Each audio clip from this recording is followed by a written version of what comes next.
Creation, creation, creation. We are creating. Oh, I got sparkle fingers. Wow. That is a signal that the docking has actually reconvened. We were actually redocked. We undocked for a second, and Regenera is actually back in session, to never actually quit. We live in a quantum reality where even when we're not here, we're totally here. So I'm Mage. I'm Mystic MC from Regenera. I am a one of those people with words, and they happen to define poetic situations that call us into deeper investigation, curious words, curious questions that bring us to our deeper purpose. And in this space, I have the pleasure of introducing a friend that has been brought into my sphere through this cohort here.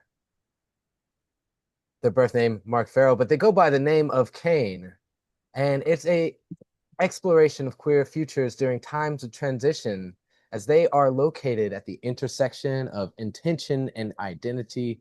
Kane is an embodied artist creating climate-informed work, and it's been an honor to get to know you through this cohort, and I'm really excited to see your presentation. How are you doing today? Well, well, thank you for the intro. Yeah, Absolutely. I feel Well, myself on like hour 4 or 5 of computer time, so I'm definitely a little a little tired. it's tree time. Um, It's time to touch some grass after this, for sure. Yeah. yeah, no, for sure. Awesome. Well, I will Um, pass the microphone to you and look forward to hearing your presentation. Thank you. Oh, wow, look at that. Yay. That was magic. So glad to have this mic. Um, Thanks, y'all.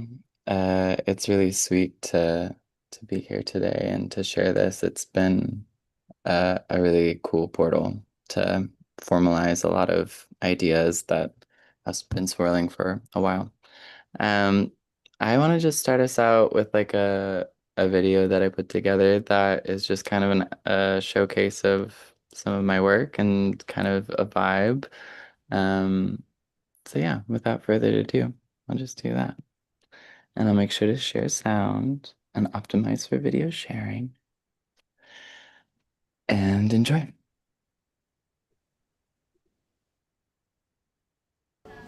Cuando sabes estas cosas, You're awake. sí.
I don't know, like life is a mystery.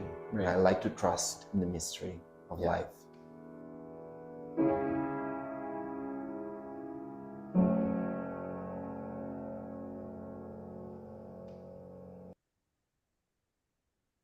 Yay. Um, so as you can tell, um, love people, love the planet, love bodies. Um, there's a lot to share, but I want to keep it somewhat concise. Um, Hi, ladies. Good, good. Do not feel like you I need am. fortune. Oh, somebody Yes. is off mute. Oh, so you can park here. Oh, yeah, for sure. Yeah. Oh, can Adita, actually you can park here. I don't know if you guys knew, but you can actually park here. What I was gonna say is you do not need to rush. You have 20 minutes. Give it all. Do not take your time. Please take your time. Do not Thank rush. you. Thank you. Welcome to the Regenera parking lot. It's also the red light district. So yeah, I have a couple different like elements of the work that I want to speak to. And then at the end I'll kind of get into the more the nuts and bolts and the more kind of solid logistics of the thing. Um so I'll read just a little piece that I wrote the other day, and this I'm like I should probably I should have probably thought this all through more, but I guess on a conceptual level, what I'm working on is a sense-making initiative to help tell the story of the times in a global sense and specifically focusing on the queer community. I studied climate science. I'm a performing artist. I'm a sex worker. I am informed by the worlds of climate science and yeah, like hard truth. Um, and kind of I exist somewhere in between those things. So I'll share this piece of writing to kind of give some context, but my elders speak of a time when they couldn't see a future, and their elders lived through times when not only was a future not visible, the present was hardly clear. Queer people have always, until very recently, had to dream of and imagine futures for themselves that there seemed to be no possibility of arriving in. And they are not alone. They are joined by every people who who have been invisibilized and had their stories stolen from them, left transparent with no history or future. But in the darkness, we develop a creative capacity to conjure a path ahead through the void, a byproduct of drawing breath on a bright summer solstice morning of a day we were not supposed to exist in. And not just breathing, but beaming. Mark. As we crossed the threshold between millennia, some voices started to appear, speaking of an impending threat, something global warming, something help the polar bears. But by the time I arrived to my senior year of university in 2020, the tone had changed dramatically. The world had begun to grasp the level of existential danger we are in, and as a climate major, I understood better than most. The ecosystemic collapses, mass extinction events, and the looming possibility and increasing reality of a positive climate feedback loop that runs away into full breakdown of the biosphere. Even as I speak these words, I can feel the paralysis creep in. How do you continue to live your life? How do we make sense of the future when it doesn't seem to exist anymore? You know, I think I might know some people who have some experience in doing that. And that's a bit of the philosophical soil that Stories of Change, this project that I've been working on, exists in. Um, yeah, I was split open in college. I studied climate and then graduated into the pandemic. I've only ever known um, the reality of collapse. And uh, this has been a really beautiful cohort to help me like want to tell a more hopeful and regenerative future, but if I'm being honest, I just want to tell the story of the times. And I think that a hopeful story will come out of that regardless. Um, but there will also be stories and pieces that I share that are just raw and real. And um, yeah, yeah. Well, I'll stop there in that regard. I want to speak to like why is it important that there are naked bodies on the screen? Why is it important that there are levels and elements of eroticism included in the work? I have grappled with that for a while and not understood why it felt so important to me that that was a part of the storytelling. And in many ways, I felt that it is actually like invalidating the work, that it like there's an important message here, but there's bodies on the screen, so it makes it thin. Um, and I've come to a place where I'm like, no, it's absolutely crucial that these things live together, actually. On a practical level, this work functions through global connection and using the World Wide Web to find people and to connect with people across borders. And the body is a beacon. The body allows me to find people and people to find me. So, on a practical level.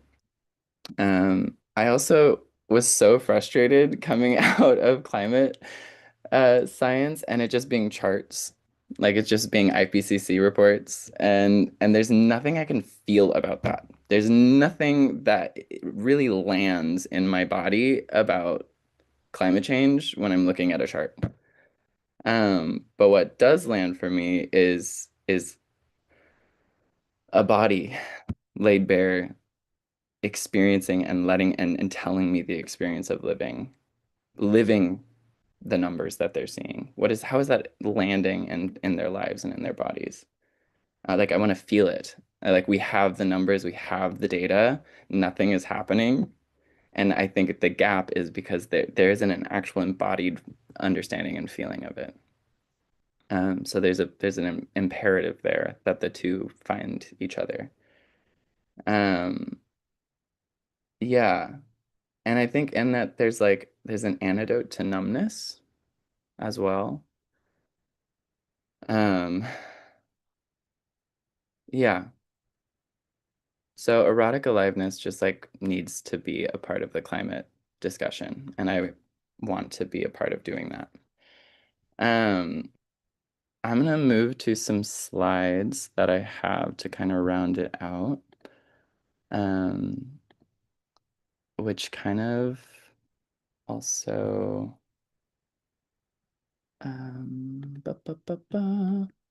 kind of build on this theme. Um, these are some quotes that I just like really, really enjoy. There's an incredible person on Instagram named Victor Waring. His handle is Bonobo Man. And he says, colonized cultures don't tolerate erotic aliveness because erotically intelligent people don't make a good captured workforce. Somatically alive creatures don't tolerate their taxes going towards death and increasing privilege for the privileged. People that live in bodies that are willing to feel, move, and witness human experiences spanning from grief to arrows don't put up with a lot of shit. And I feel like that also kind of like speaks to it. I also just love this one. It's like you're escaping samsara, I'm making love to it. We are not the same. Because that's also kind of feels core. And then of course this quote from Adrienne Marie Bown and this like wonderful tweet. May we all love in ways that devastatingly disrupt organized state violence. So logistically, like what am I even talking about? So the idea is I want to continue because I've already made 4 in Costa Rica, Peru, Berlin, Barcelona, and then actually 5, and another one here in the States in California. But I want to do a series of videos, interview style, complemented by imagery, and sort of like people speaking to their experiences of this time. it could also like kind of be all compiled into one short film that gets shown somewhere. I don't know yet. Um, it could also manifest as a book where there's like photos um, with corresponding quotes from people or things that came out of my sessions with them. Um, and on some level, it's just witnessing of what's real and what's happening. And on another level, I think my highest prayer is that there's like in all of the sense making, there's a path forward that's offered, and there's something that makes sense to some to people who engage with it. Um, this is the rough route. I want to start in January. And I'll be gone for about a year and a half, up to two. These dots aren't specific. I just know this is like the rough idea. So when we get to needs and requests, this will become a little bit more like on other people's dashboards, but I also just like it was really fun to make this and get really excited and nerdy and be like, oh my God. Um, so that's the idea. Who it's people I've connected with over the years. I've been doing yeah, connective work on social media platforms for around 10 years now. So I have a lot of connections. Um, but also these other kind of things. And this is another on y'all's dashboard thing. Um, and yeah, this is my request for anybody watching this is I'm looking for connections. I'm looking for people that I can stay with and interview and share their stories and share their hope and their inspiration. I also don't really know how I'm delivering this. It's like a heart mission. I never was like coming at this because like I was trying to do anything specific with it. I just felt like I needed to do it. Um, so now I'm like, okay, like how am I gonna get this out? So any advice in that regard would be very helpful. And then it's all self-funded. So any sort of um, grants or anything that people know of that would be helpful to someone doing this kind of work would be super welcome. Okay, cool. Thanks. Really sweet to share it. Ah, so incredible. Wow. I'm so glad you got to share your video. Trying to figure out who is Ari is your MC. Hello. Roxy, while you're throwing me up here, would you give me co-hosting duties so that I can do that for myself? Oh, I sure can. Thank you. Um, I love it, Kane. It's been so great getting to know you over the course of this year, and I'm so yeah, here to just champion you from the sidelines to say like by all means follow the heart journey and let that expression of this thing that you I mean it's so much richer to be in something that you don't know the purpose for the outcome of, because then you can really truly be present with it. Yeah. Yeah. Um, is it your intent to document it and share it with us along the way as you go, or are you going to be capturing something to share at the end? My sense is that it'll be kind of along the way as much as possible. Yeah. But there'll probably be like a cumulative work or several towards the end. Well, I know that those of us who have gotten to know you well through this process will be really curious to see little snapshots from the journey on the way. Well, thank you so much. It's been a huge support to have it incubate, cultivate here in this community. So Beautiful. I want to just add something that really touched me about the permission to just be with the grief, be with the pain, be with the ache of the devastation that's happening and feel the like connection of the vulnerability of our bodies in nature and like our relationship with like aliveness. And I was drawing this connection between literally like clothing myself and separating myself from the aliveness of the earth and like exploring that metaphor. And yeah, just the other day my friend sent me a little video of a baby Bambi. She was like, it was just born and it was hopping around. I'm like, how is this Bambi hopping around? Like, we are born as these like little blobs, and then we like have to be taken care of, but we'll die, you know?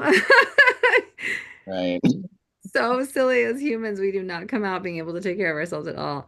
Um, but to choose to like return to our core form, and to be in a deepened relationship with like our eros, and how often people in modernity are really separated from their pleasure and from, you know, their erotic essence, and how vital and important that is for the healing of the world. I just, yeah, this project is so important. And the fact that it's connected to grief, and like that it also alchemizes the that healing and like support of queer bodies. It just, there's so many layers, and I'm just so grateful. I'm so grateful for this body of work and for you. And yeah, thank you so much, love. Thank you, It's so Lion. inspiring. Let's frolic in nature together naked. Talk about how sad we are, but how exciting the future is when we feel it and we can let it be. And so, Yeah. thank you. Yeah, you're so welcome. Thank you. Truly. One of my indigenous elders reminded me some time ago that when things just feel like they're stuck, to go be naked by the water, by flowing water specifically. Yeah. Yeah. And, I mean, there's so you much to reminded like me of that. here. Yeah, there's a lot of different layers here, but it's on just like the fundamental level of like, if we want to talk about decolonization, if we want to talk about regeneration, if we want to talk about like on a systems level, trying to like move towards hopeful futures, like we can't ignore our own bodies that Mm-hmm. are also experiencing these like on this Mm-hmm. experiential level. So let's start there, Let's maybe. Yes. Bless you, love. Thank you so much. Thanks, Ari, for letting me interject. I just had to share a I reflection. mean, yeah, you gotta be in the frolic naked in the buttercups moment when it comes. Frolic and weep. I feel like that's yeah, the two really important modes, not the only two. Thanks, love. It's now my pleasure to introduce Patricia Sogayar back up to the stage here. She's going to be sharing with us her work exploring a living architecture for systemic regeneration through 7 dimensions, 7 principles, and 7 pathways for systemic transformation. Patricia Sogayar is a regenerative systems catalyst, facilitator, and experienced designer with over 20 years of cross-sector experience, spanning business, civil society, education, eco-villages, and global challenge networks across 11 countries. Patricia, the floor is yours. Thank you so much, Ari, and it's been a pleasure to be with you all, and I see many friends that have been with me in this journey for a long time, and I want to start honoring and sharing how grateful I am to be here with you, because this is part of your story too, somehow. So I'm really happy to share what came through me, and just realize we are in Solstice. What a special day to share. Like, we are talking about cycles, and a message that just came to me today. And so I wanted to really start by honoring the land I'm right now in, because I couldn't think of a better place to be and be talking about living architecture for systemic regeneration than being in a biohub that is doing a fantastic work here in Brazil near Rio de Janeiro for almost more than 20 years, and embodies what I'm going to talk in the solstice, which is also this place that invites in ancestors and all this energy of this beautiful earth that we are all so in connection with. So maybe before I start, can I share a little bit about what I heard about the solstice energy with you? So look at this. It's a time of turning inward, of silence and reflection, inviting us to learn from the experiences we have lived and to listen more deeply to what is emerging within. Winter teaches us that even when everything appears still, transformation is taking place. Just as seeds rest beneath the soil before they sprout, we too need moments of pause, to gather energy, reflect on our journey, and prepare for new cycles to grow. It's time to honor the wisdom of our elders and ancestors, to respect different perspectives, and to transform knowledge into wisdom. Indigenous traditions remind us that wisdom is knowledge put into practice with love. If I just would read everything here, it's like what I'm talking afterwards, like knowledge help us answer the questions of what, who, where, and how. Wisdom helps us understand why. For this reason, knowledge reaches its deepest value only when it arises from love, balance, and inner harmony. Winter also speaks of endings and beginnings, death and life, acceptance and renewal.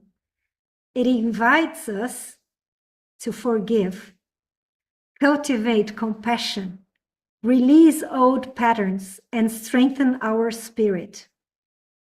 Its greatest teaching is generosity, sharing what we have learned, giving back to the earth what we have received, and offering love to others. The more love we give, the more love we receive. The mind associated with this direction guides our choices, beliefs, and transformations. It is a creative force that helps us make meaning of life and direct our energy toward what truly matters. What truly matters to you? For me, what truly matters is connection and love. And from that place, I want to share with you what I came here to discover in these years. Let me start by sharing. Can you see? Yes. Thank you. Can you imagine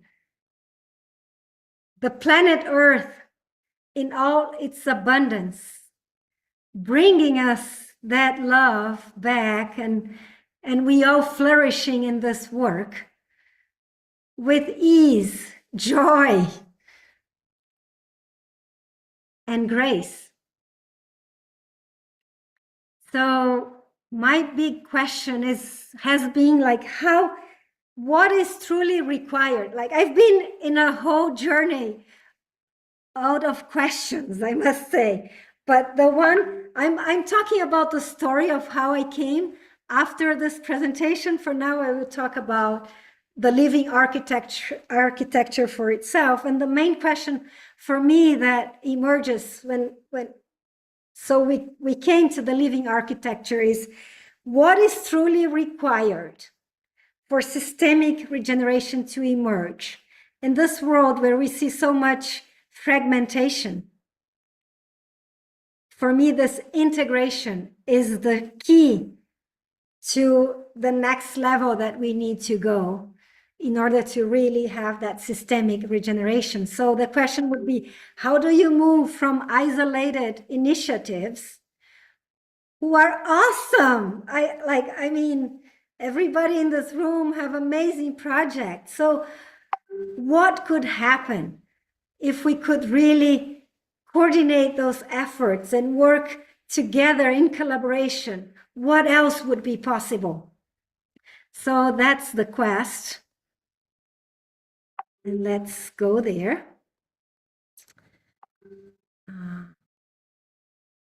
So I've talked a little bit about this already. We don't need more initiatives. What's missing is not our joy, our passion, our care for the earth.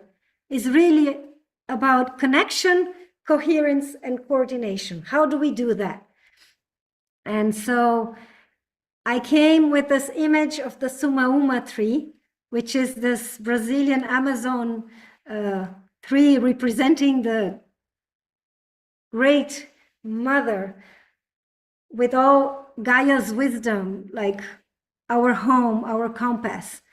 So the living architecture is divided in 3 dimensions, 7 dimensions, 7 principles, and 7 offerings.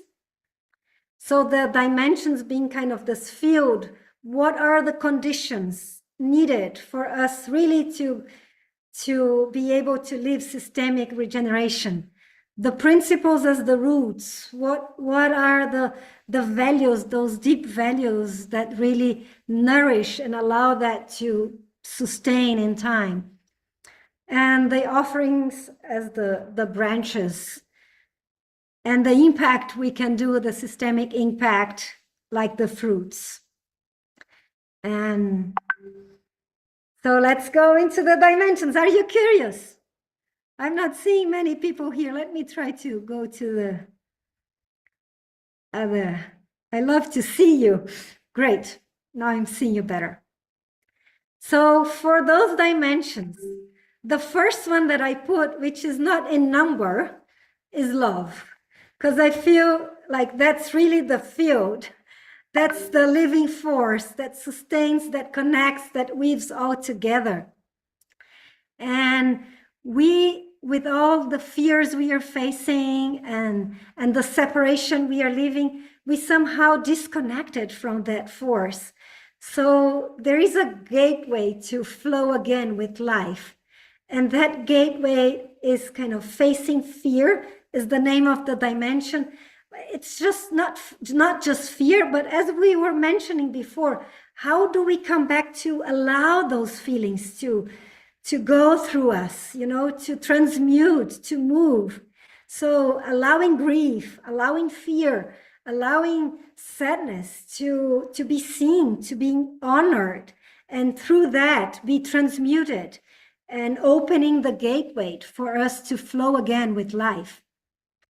And then we have coherence in all its levels. Coherence for us to be really aligned with that flow of life. So first, the individual coherence, because if we are fragmented ourselves, what type of actions are we bringing into the world? So it all starts with us, bringing this inner alignment rooted in self-awareness, heart coherence, authenticity, presence. And then the relational trust, like this is such an important, a key piece of any process. How can we collaborate if we don't have trust, right? Like how can anything happen without trust? So trust is really key. And building that relational field of deep collaboration and collective emergence. So that's the second layer of coherence, the relational coherence. And then we move into the other layer that I'm calling here collective intelligence, like the sensing or collective coherence, which is really accessing this wisdom of the whole system. So we can create a shared vision with enough clarity of where do we need to put our energy? Where are the blind spots? Where are the leverage points if resources are limited? Where are we moving? Where are we doing our next small movement that can make a bigger difference? So that's the collective intelligence dimension. And then we can move. If we have that shared vision that allows the systemic view, we are already in that spirit of relational coherence and individual coherence. Naturally, we will be able to start collaborating and creating actions out of what we saw is needed together. So that's where the systemic coordination enters. So the systemic coherence there, translating coherence into coordinated systemic action. So here is kind of that image of the murmuration happening, where we don't collide, we don't compete, we are together for that same purpose, where life is in the center. And great, we have all of that, but there is this other dimension that Kane was just mentioning. There are different ways. How can we bring our body?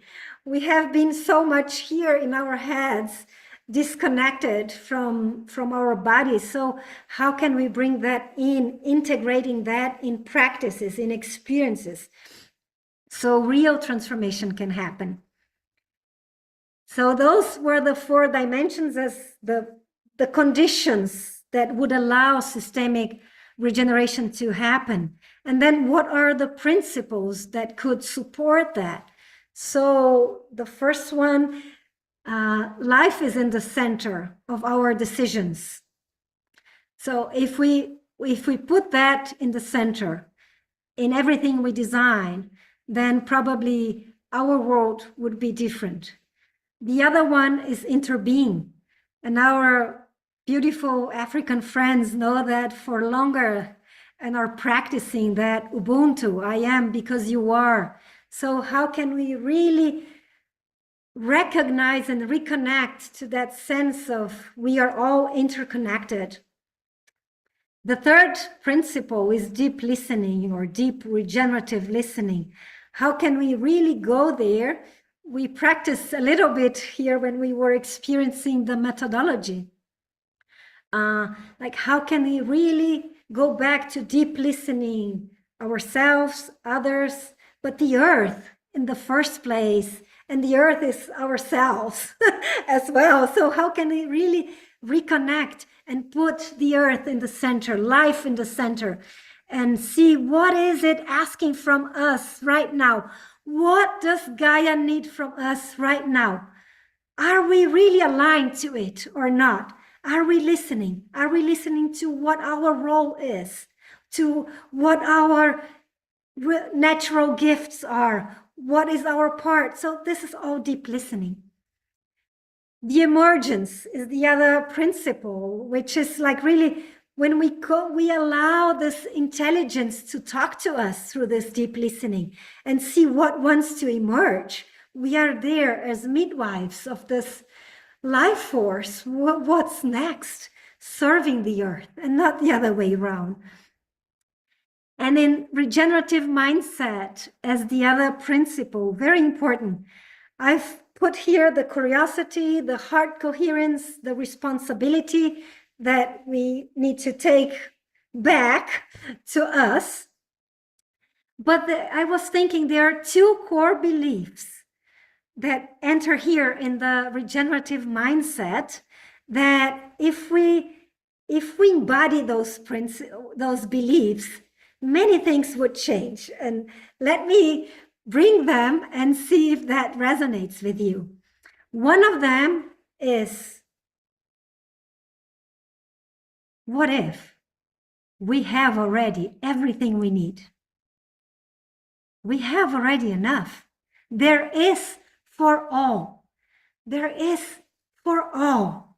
If we have that in mind, there is for all, something shifts and we don't need to accumulate because we don't access that flight and fight mode. There is for all. There is for me. I don't need to rush. I don't need to enter in that state. And the other one, I'm enough. I'm enough and I can do a lot already. I can make a difference with what I have now. I can already contribute a lot just by being myself. If I'm here right now at this moment on earth, I already belong. I'm already enough. I'm already an important piece of this puzzle.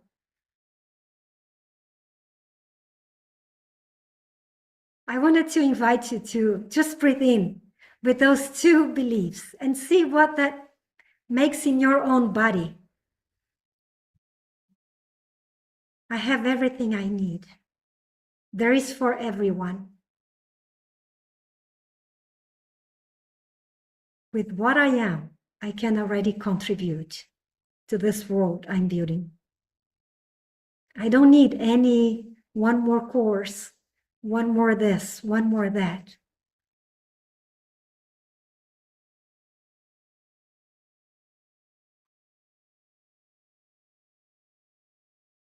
Can you feel a difference in your own body?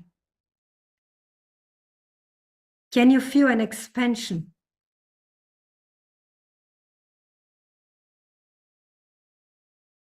So, yeah, I feel those beliefs are very important for us to move and to work with.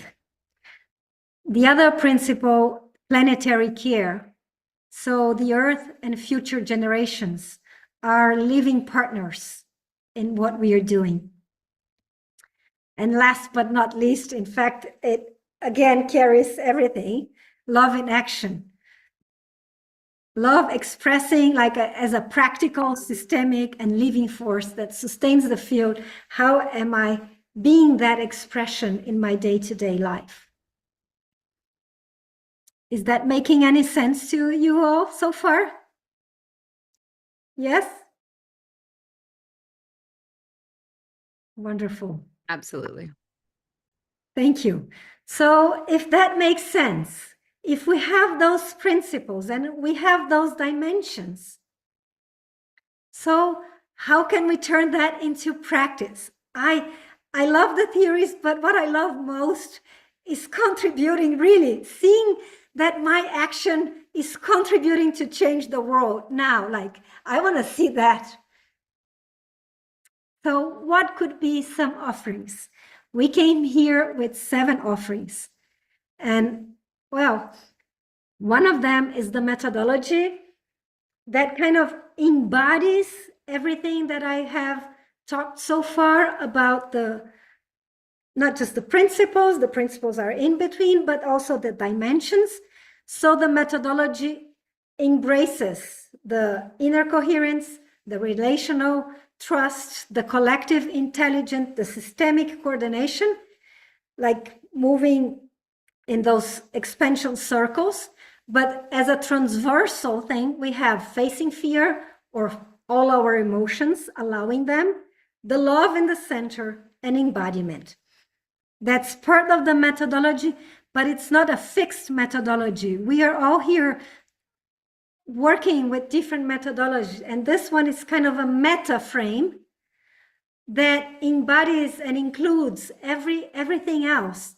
It's just a way to integrate what is already there. And the idea is to make it an open source that people can define their own trail, bringing here every tools we know that could work in the inner coherence for relational trust and so on. And then we can map then, and people can decide what to do and make their own trail according to their purpose. So the offerings, I will start from the last one. That's in the chronological time, but I will start with the last one. Uniprema is this systemic regeneration lab I created this year that somehow embodies and holds together all those offerings, and have another offering which would be personalized services of designing transformative programs and ecosystems and experiences for human and planetary flourishing. But then through the journey, I will go for the other ones that we've created specific, because when I was talking to change makers and we were trying to make things happen, I got some feedbacks and I realized funding is something really important. Who here needs some resources? Or let me, I want to see the hands. Who here wouldn't mind by receiving resources? Who has that as a pain? Like, oh my gosh, I need to stop what I'm doing to try to find more and more. Who is going to support me? And I'm talking, everyone is in the same, people.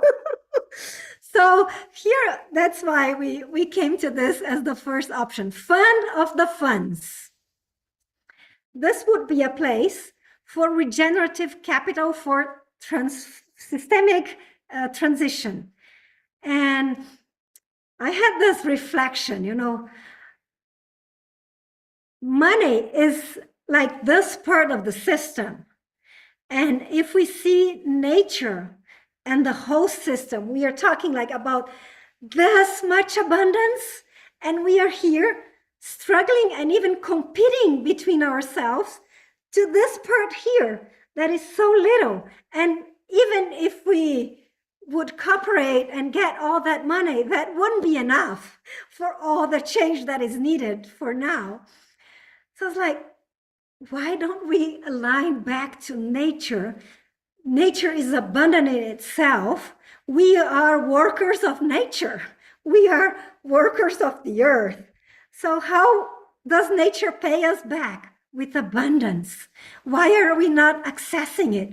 Because we are looking to the wrong side, to just a narrow view. What if we could create this big fund of the funds where people, this ecosystem of regenerators, we would join there and stop competing and joining forces as a collective.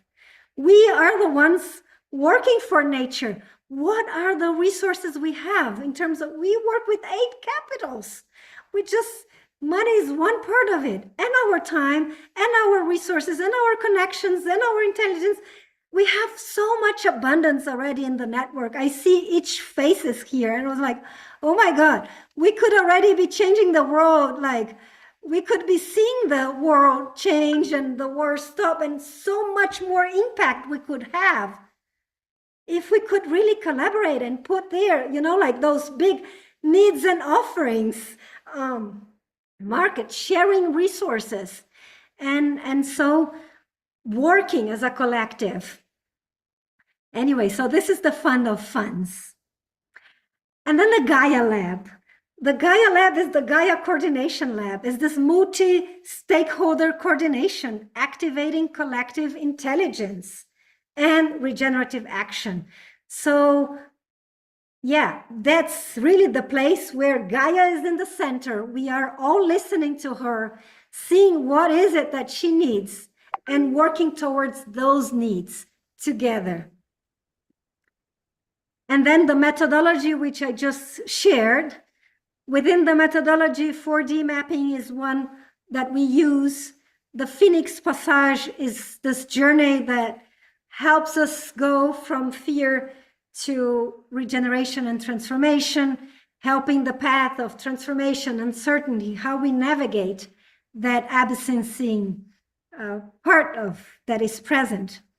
And the Oasis House, which was the first one in chronological part, that was like this place that we could slow down, reconnect with ourselves, with the earth, with everything, and nurture ourselves, recharge, and act from that place.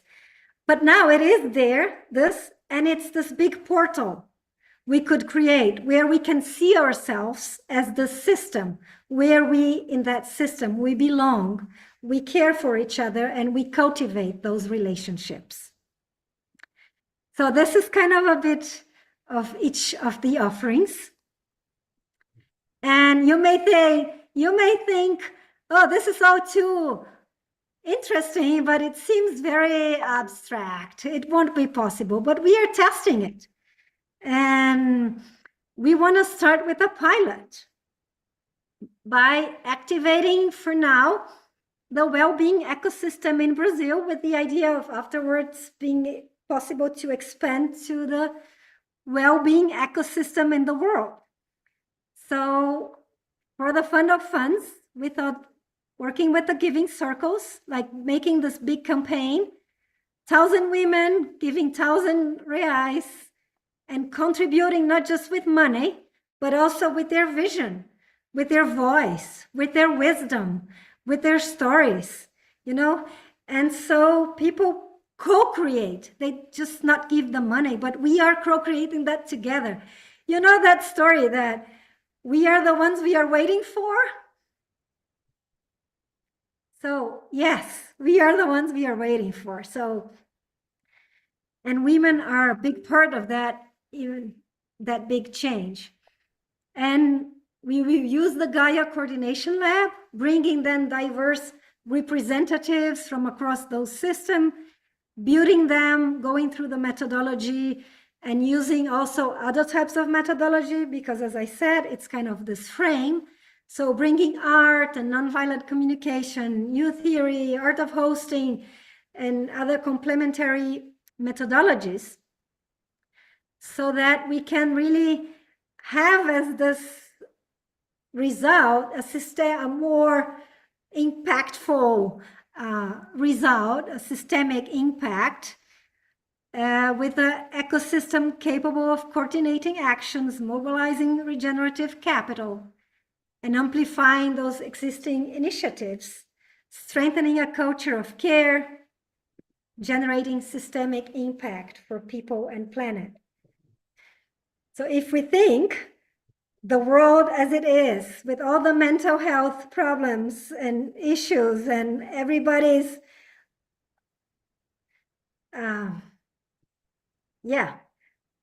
anxious, depressed, like that's so present in the world's life today because society is sick. So it seems so perfect for me to start with the well-being of people, well-being of the earth, well-being of our social soil here. So I'm curious to hear how that all lands in you. But just to finish,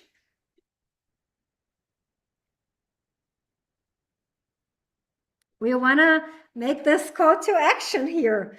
So did you like it, what you saw? Like, does it make sense?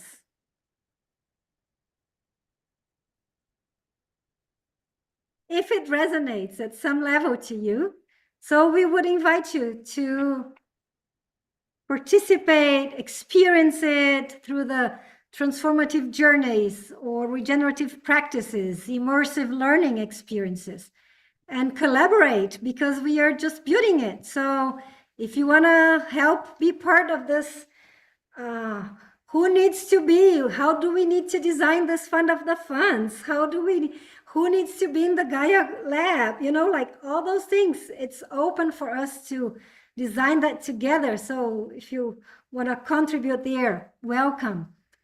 If you want to apply that methodology, because the methodology, what I have learned is it can be applied anywhere.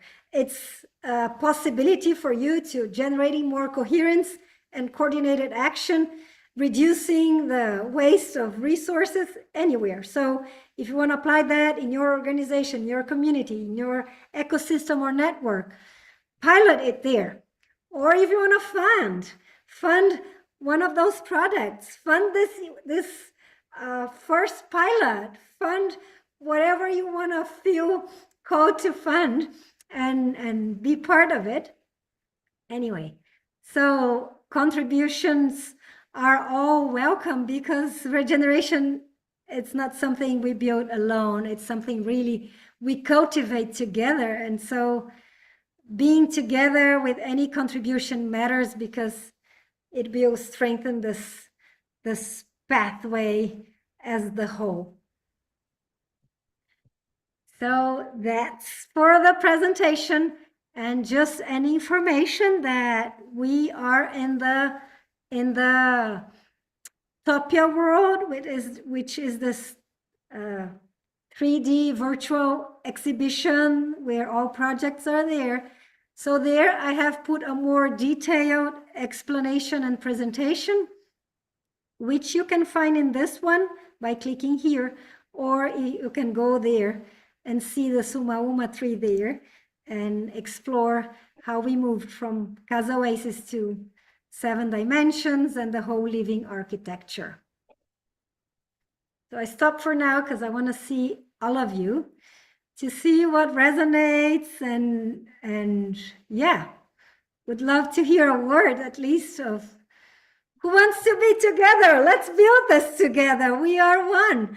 You know, I've heard from a friend, we may have, when we were working with families and first childhood, he said to this community we had built, like, we may have a lot of differences, but we are more similar than with any other group because we share these values, you know. And this is valid for us here as regenerators from different areas, countries, themes, and methodologies. We are one living system, and we may have differences, but that shouldn't prevent us from creating a bigger thing and uniting for the better of Gaia. Thank you. So beautifully put, Patricia. I really want to encourage you to look into the chat. There was a lot of yeah, just lovely, very, very warm and excited feedback about this integrated model that you're working through and what you're tending. You mentioned in that deck that you were sharing there are links to click. Is there a link for that deck that that you'd like to drop in the chat so that people can engage with it? Okay, I could try to see if I can open from here. Yeah, and if not, we can absolutely find a way to share that as well. I'm copying it right now. Wonderful. At least trying to. Yeah. Well, yeah, no, it's been so beautiful to watch you develop this and to now see where it's taking life of its own. And yeah, I do really want to encourage the community watching and listening at home to reach out and engage with Patricia if you have an excitement alongside her. Well, thank you. And it's now my absolute pleasure. I wanted to honor and just honor here some friends that have been in the process, and also I wanted to mention Talita, who is also with me in the pilot, is here. So lovely that we can be together from the very beginning. Oh, how wonderful. And thank you for all the friends that are in this journey for a long time and the ones for short time. Thank you so much. Thank you. Yeah. Can't wait to see how it grows.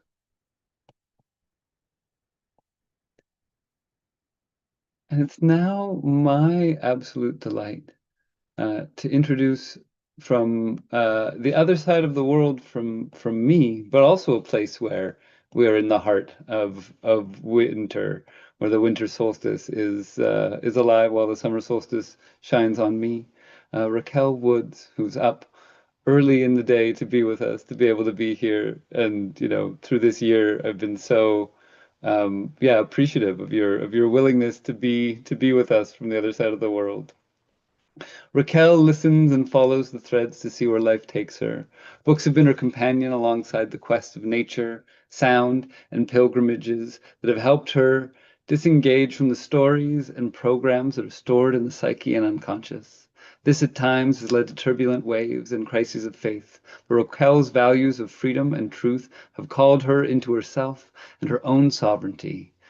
By walking the long road across time, Raquel understands her service to humanity is through the arts, voice, creative potential, and rights to health by responding to the emerging field and opening doorways for futures to come.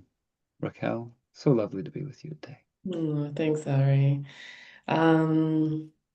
Yeah, just to start, Yeah, I'm just going to drop into gratitude because that really helps me anchor. And so thank you, Ari and Roxy and the team for just your generosity and passion and vision for what you've been doing and creating and bringing a global community together. Because through working and connecting with everybody, it's like really helped me to anchor my life's work into fruition. And I've been in the depth of that the last month in particular. And I feel really blessed and just to have this opportunity to come and speak to you all.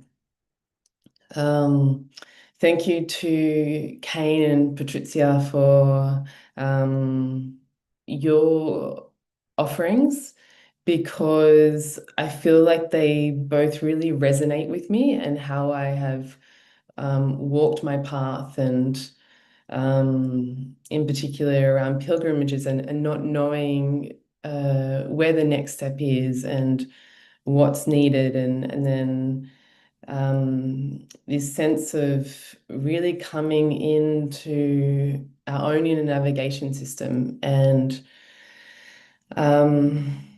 yeah, it's been a real test of faith at times to walk the path of the soul, walk this higher purpose and this knowing that I have of making a contribution to humanity. And one of the things that I've been sitting with is this piece around invisibility and using my voice and which feels like it's also the bigger picture of where I'm heading to and what I'm anchoring into the world. And so in terms of that, I wanted just to drop into what I'm currently working on, and it feels like multiple projects at the same time.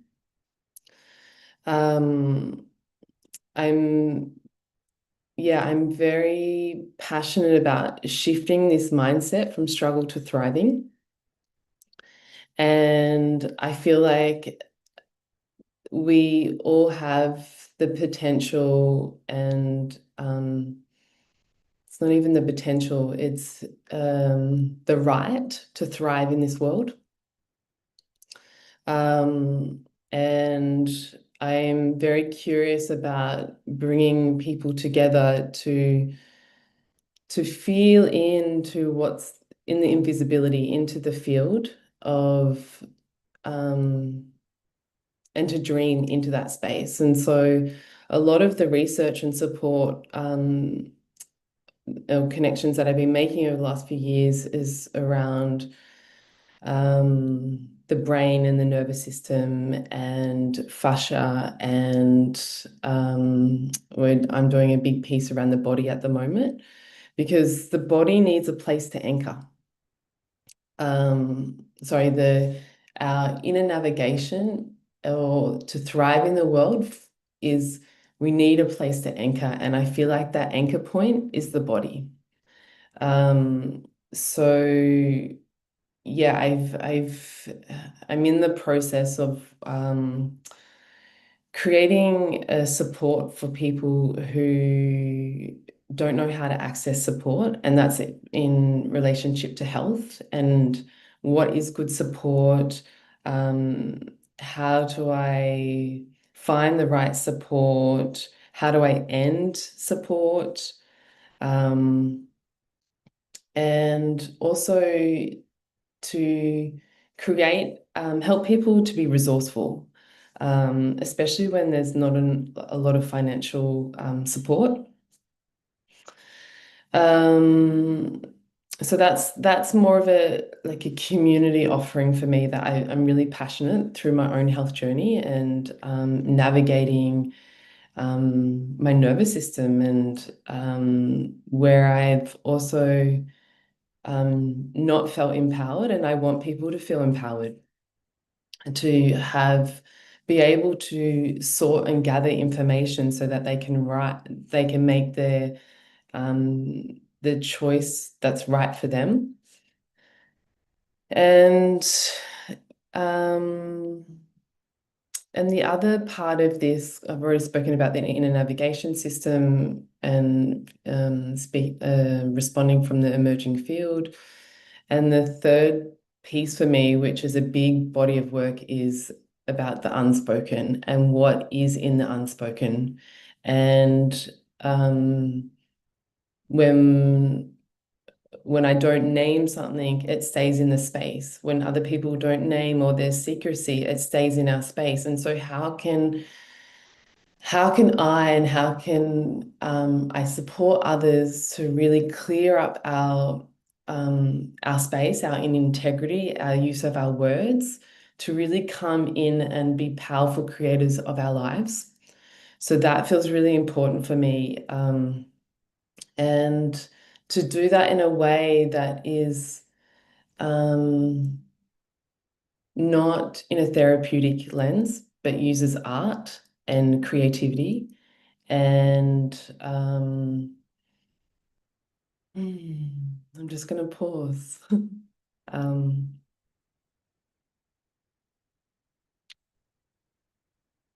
Yeah, it's like for me, the voice is so important to claim and to stand. Like it's like standing on my 2 feet. And how to do that together in community and in connection, and to break all of these generational patterns that keep playing out. So what's led me to here is trust. And some examples of trust, as Ari mentioned, was I love books. And I have been called to the most random places in op shops, and it's like, get this book. And sometimes I don't even know why I need this book. But I've been gathering books for the last 2 years, and basically books are becoming my companions, and I'm being guided to look at, oh, grab this paragraph and grab this image. And I'm in complete surrender of what is being shown. And sometimes I can feel my frustration of not wanting to go to an op shop, or like I've got too many books, but it's just, I feel in and I go, oh, is this like a priority for me, or is it something that I'm seeking? And so I make that real clear distinction. Another example is the building that I'm in. I needed to move from my place last year, and I was looking I live in Melbourne in Australia, and I was looking in the north of Melbourne, and it's a place that I've lived for over 10 years, but I couldn't find what I wanted. And I'm living in a resort. I literally living in a resort. It has like a co-working space. It has like a swimming pool, a sauna, a kitchen, a 26th floor, like 360-degree view of Melbourne. Like I couldn't have thought of anything better than where I'm living. And people said to me, oh, don't move here because there's no car space. And anyway, it just happened. Like I felt it in my body that I needed to be here. And so that's what I did. I decided to move here, and the car space worked out. Last year I was heading to Europe. I hadn't even booked my ticket. I knew that I was going. I knew I had to be in Portugal to sing. And literally I was on my all fours for 10 days, like wondering, like, when is the movement going to happen? I literally booked my flight the day that I left. I left 2 hours after I booked my flight. So what are the important qualities have I learned to follow the thread? So this is just a few, and I just thought they might be helpful for people. So letting go of understanding or trying to make something work.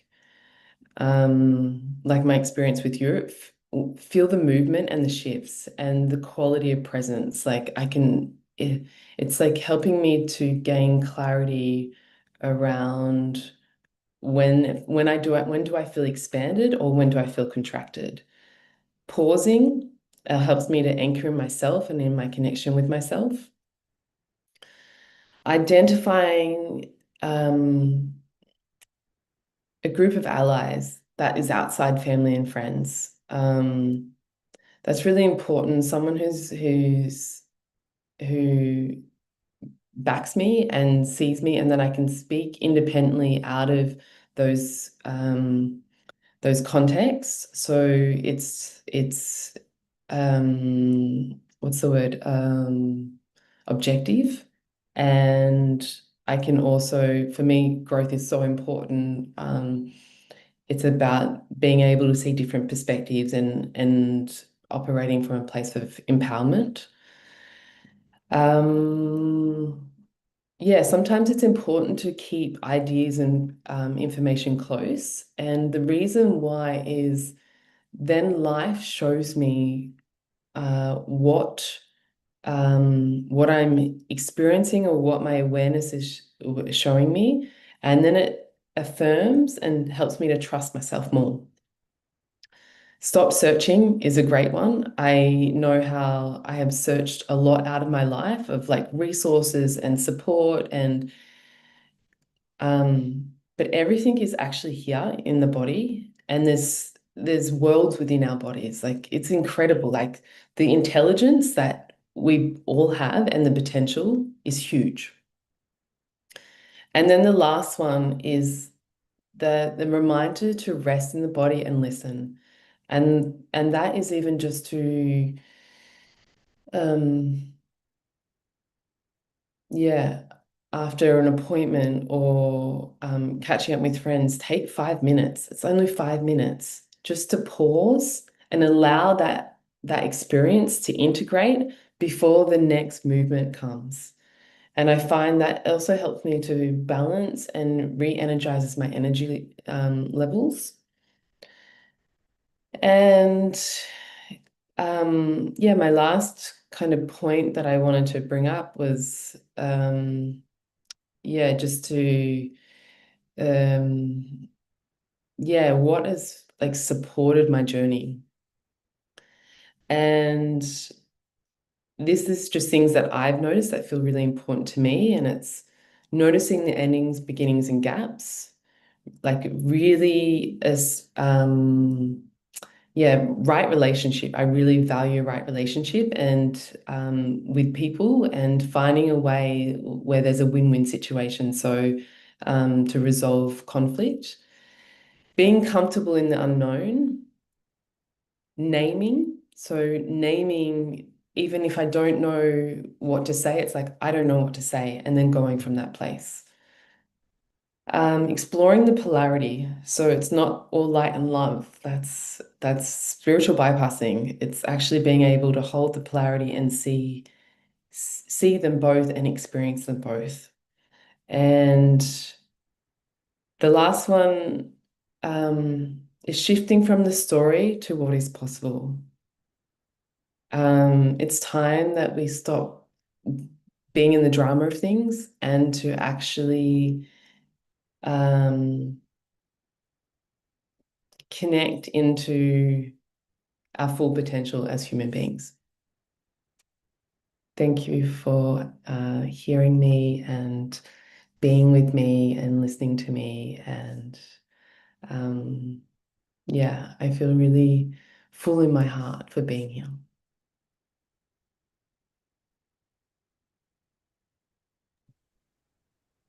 Thank you so much, Raquel.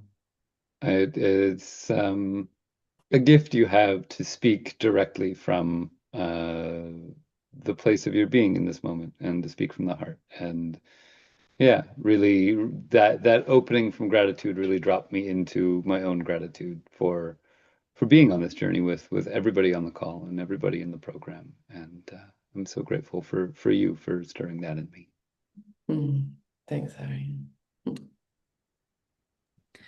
I have to just come up and I know you said this at the beginning, Ari, but everybody, Raquel got up or stayed up so late just to join us in Design Science Studio week after week for what, 6.5 months, almost 7 months now. Like I guess, yeah, we're at 7 months. It's just your devotion to this evolution of your work and your life in service to creating a more just and thriving world, like, has kept me going in days where I'm like, I'm tired. I'm like, I bet Raquel's tired. She's staying up, getting up late. Like, there are these anchors across this whole process of being in this community of practice together in this program that like have given me life, and your devotion to being in sync, because you could have easily done this program asynchronously, and you chose not to because you wanted to like be in the flow with us and be in the pulse with us. And it was just so beautiful. And I was just texting my friend Becca Dakini, who is in Australia. She's in Byron Bay. She's been one of our advisors and longtime supporters. She was going to actually join us this evening, but had to deal with some work stuff, so she wasn't able to be here.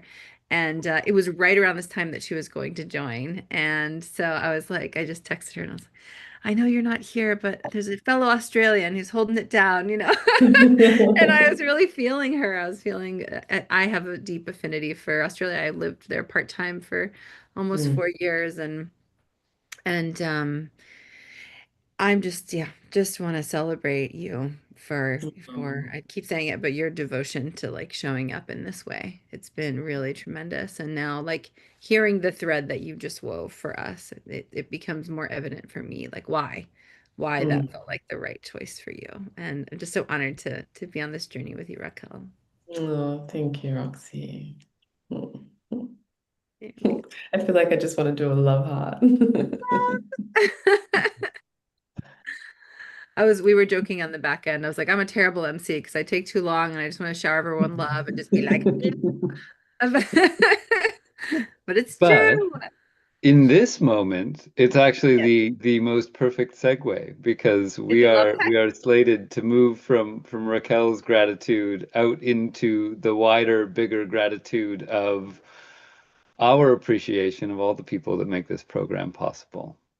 Not just you all who have presented today or the 2 days before, and all of you who have cultivated, who have spent your time and effort and life engaged rather than in turning inwards or closing down doors in a challenging and sometimes tumultuous time, to devoting yourselves to opening and devoting yourselves to standing for a community that you come from, or standing for a vision for a community that you long to be a part of, and to really have put so much care and effort into each of the things that you've cultivated. Big, deep gratitude, of course, to the folks at the Vision Train for holding us and hosting us and being here with us alongside us. But so grateful for the crew of people that we get to do this with, Roxy. It has been, as so many have probably noticed, that winter, I don't know that I've talked to anybody with whom for whom that winter wasn't challenging in some really like key foundational way. I think we're really at this moment in our collective quest where we are being tempered in the fire of the world that we've created, to both give us insight into what needs to change, but also to give us strength into finding the motivation to change it and transform it. And that's certainly been true for us. Behind the scenes at the DSS this year on just so many levels that have touched us, personally in really profound and challenging ways. And then the journey of what it is to weave community from that place of both being incredibly, pushed into your own vulnerability from life, and then still having to put one foot in front of the other and care for something bigger than each of us. And so I'm just grateful to this whole team who you've gotten to meet in different ways through this weekend, but really just so grateful for everybody who's shown up and put in so many more hours beyond the call of duty than perhaps any of us imagined, and certainly than we have the capacity to reimburse or attend that this truly is a labor of love that comes from the hearts of so many. And all of you all who are on this call, who are here with us, are part of it and part of the reason why. I'm just going to start finding folks and bringing them up here to have a little moment to share with them in the spotlight for a moment. And we also have some slides that Spencer has been lovingly tending behind the scenes, that I'm going to bring up now as well to just illuminate some of the amazing faces and voices and spirits that have helped. All right, I'll stop adding real-time people to this. We'll save that for a moment. Everyone can be up here. Okay, let's see. I just want to make sure. This is it's always so powerful to make these slides where we look at all the folks who have contributed to something and try to even encapsulate it. But let's just bring it up real quick. Regenerate has risen. Love shower time. So just taking a moment to remember all of the beautiful voices and ideas, visions, initiatives, prayers, music, sculptures, frameworks, exercises, so much love and heart and effort and care that has been woven, each one of us a node in our communities. Just to say these beautiful humans' names out loud. Hirsa Valanti Majeras, Amelia Rose Barlow, Amanda Art, Harlan Emil Gruber, Mariana Grossman, Malcolm Knapp, Pauline Drost, Marina Zion Rebels, Ali Van Zyl, Scott Huddy, Kairishi Wigginton, who's going to share after this, John Ackerman, Gigi Vandebrul, Govind Chitarath. This is some of the presenting artists and designers over the last few days. Maribel Gonzalez, Nicole Hill, Ana Maria Montonen, Mark Kane Farrell, Daniel Lindenberger, Kim Carson, Rebecca Pan, Izzy Neumadomsky, Della Burford, Marv Rothery, Rock Ridgway, John Van Meter, Chelvanaya Gabriel, Wahinia Marikia, Yadira Yaya Capaz, Moni Eugenia Shadai, Bobby Fishkin, Eileen Strickland McGee, Patricia Sogayar, Raquel Woods. Coming up next, DJ Keto. He's going to take us home with a little dance party. The amazing team behind the Design Science Studio. I'm like, are we missing anyone? We're missing Mark Smith.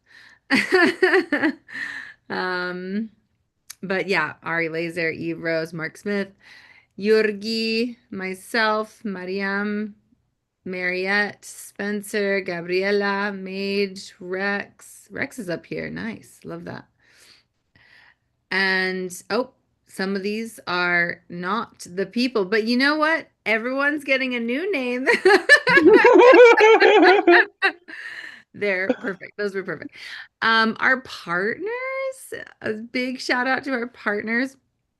Vision Train, Choo Choo, Amplifier Art, Denizen, Catalyst, who made this whole incredible platform and like creates all the things behind the scenes to help all of our information be navigatable and explorable on the platform to find each other and see all the gifts that everyone has to offer. That's so generous. Regenerosity, Habitual, it's our creative studio, the Buckminster Fuller Institute. Together we've formed the Design Science Studio, Climate Designers, MAPS, one of our partners this year, the Multidisciplinary Association for Psychedelic Studies, Denizen. Oh, I had made some other ones that say all the thank yous. I did update those, Spencer. Let's see where they went. Oh, did they get deleted? Well, there are a few that just like kind of speak to our general gratitude for the earth, for all the stewards and the visionaries and the revolutionaries. I mean, this is our fourth Regenera Rising Summit. And this year we have 88 new revolutionaries that are in this process of launching and completing their cycle as cohort 4 members. You are now all evolutionaries. Welcome to the other side. And before that, there were another whatever 460 minus 88 is 376 or something like this. Folks who went through the program. There's 50 plus countries that have participated, which is amazing. 350 projects launched, and just a tremendous amount of effort and love and time and vision and care. It's really like one of the things that was happening behind the scenes while we're scrambling over here, and Spencer's like putting all these pictures in to honor and love everyone. I'm like seeing all the people from before who were in these slides from this copy, and I'm like, oh, because we had slides for all our past visionaries, and we were doing an invitation for this year, and I did a filter view, and there was like 80 educators so far in the Design Science Studio over the years.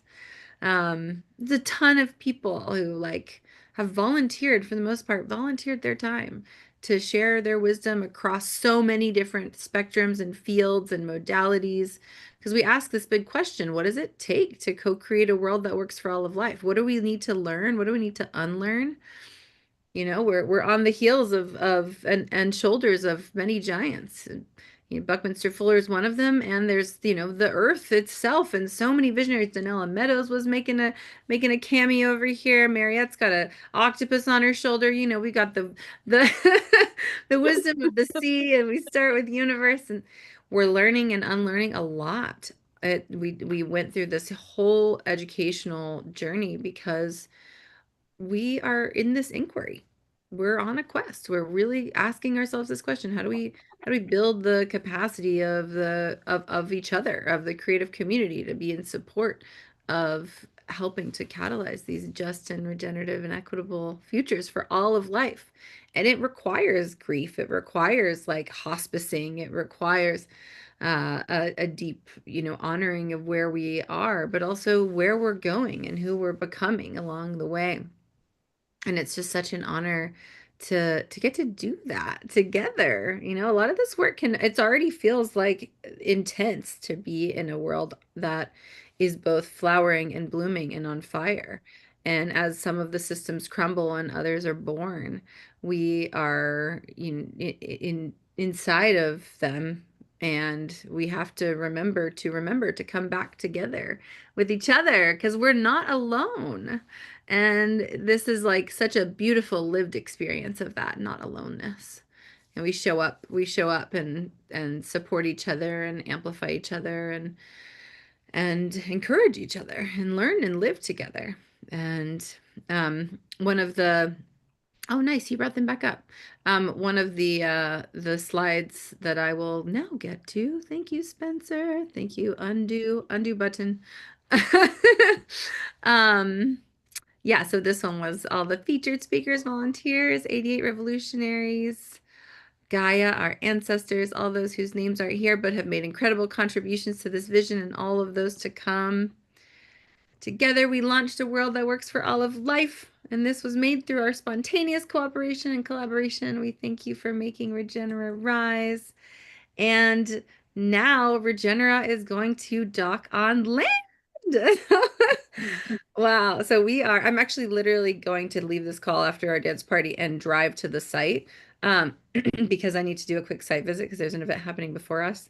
And they wanted to jam with us a little bit to see if they wanted us to leave any fun things.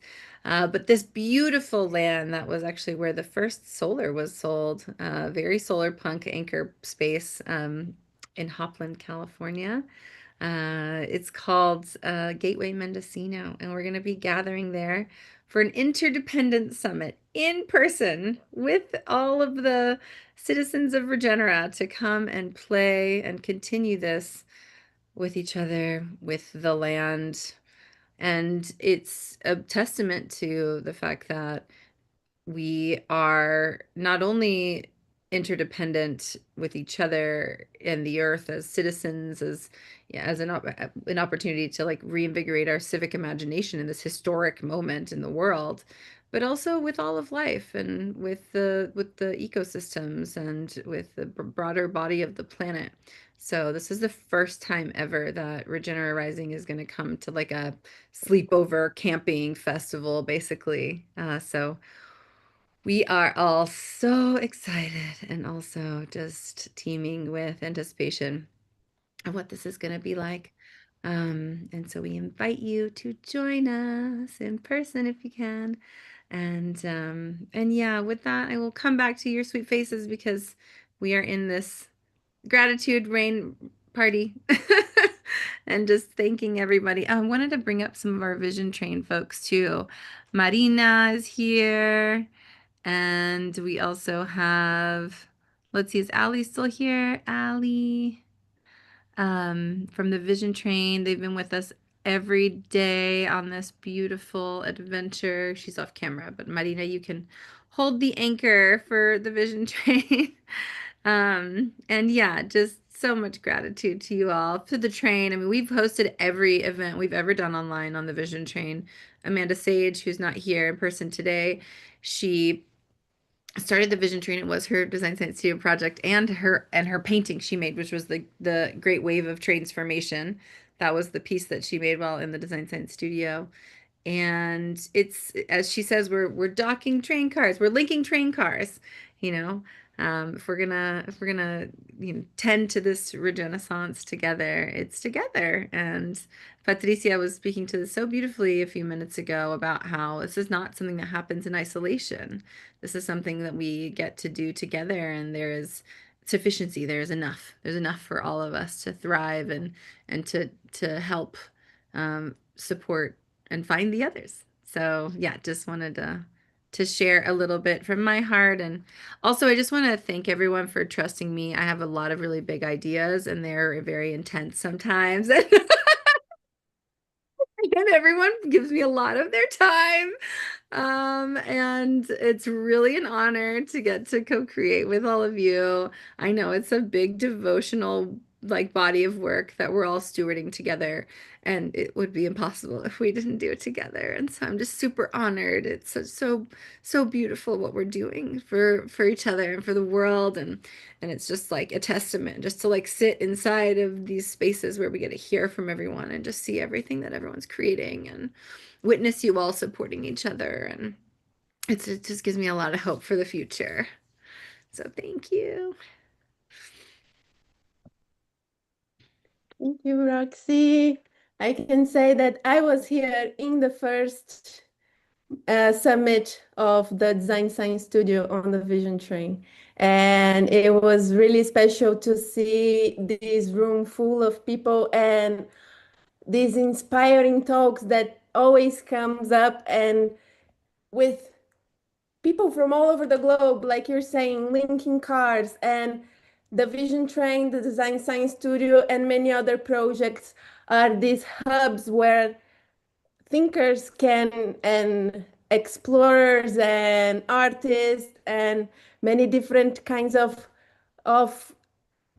living in the society, we can all come together in one place and listen to each other and share all these stories. And it's so potent. I can say this because I live here on the Vision Train. I can say that I live in this community vibe And here on the Vision Train, we cultivate that deeply as well. We have here on the room Kyra, and Danielle was here as well. Is in Peru. She is doing a mural, and you can see her progress. You could see her progress since Friday, and she's here like listening to all these stories. And it's really, really inspiring to see this room full of people and know that you are all in the world. You're all putting out your your precious gifts. So thank you very much. I'm really glad to be here. Amazing. Thank you, Marina. Thank you, Kaira. Thank you. Thank you, Vision Train community. And I'm curious if anyone else from this beautiful team wants to share anything before we bring Kairishi up here to share, before we have some music.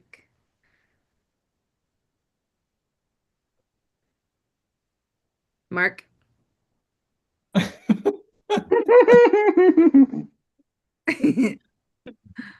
Yeah, Roxy. I had my finger on the button and I was just about to press it. And I was like, okay, do I do this or not? Beaming with y'all and Marina also, I've been hanging out on the Vision Train at all these summits since the start as well. And the first year, nobody had any idea what we were doing. And it was just like, it was chaos and it was just intense. And to see the evolution of how this has played out over the years, and this cohort 4, what you've presented over the last 3 days is just phenomenal. And there's I think the context in how the team of the Design Science Studio has given you a framing over these 3 days seems different to me than past years. And it seems we've gotten to know you all well. We've gotten to really go into depth into your projects, and the idea that you're all going to be together and invite in a public, a new citizenry into Regenerative Rising come July 4th weekend for the sense of interbeing and declaring what that feels like to each of you is something to look forward to. And I imagine, I feel it, like I sense our ancestors will be telling these stories. They will be singing the songs of the mythilium, of how this happened, that humanity made it to the other side. It's the story I'm listening to. Yeah, that's what I got for you. Thank you for beaming, Mark. Yeah. Okay, so I'll step in for just a second, Mark, because your beaming has been such a source of energy for me, and I know for so many through this experience. And it goes right back up to Roxy and to Ari and Mage and Spencer, Eve, who's not on camera with us right now.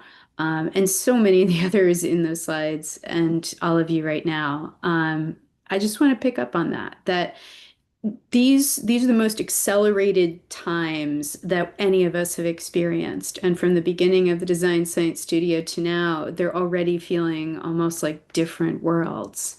And this was particularly challenging. Some of us had family members in conflict zones. Some of us had, just like real deep challenges. And throughout the globe, people are having all sorts of really deep challenges. And consistently, this community showed up and shows up. And so, in that thickening of this experience right now, in this sort of flex upon flex upon flex moment that we're being asked to stretch into, I just want you to know that my experience of all of you are like these, like what Mark would say, these incredible beams and you just keep leading this beautiful light show. And I don't really know where it goes, but I know it goes into a field of the future. And it's an honor to be here with you. So thank you. Who's next?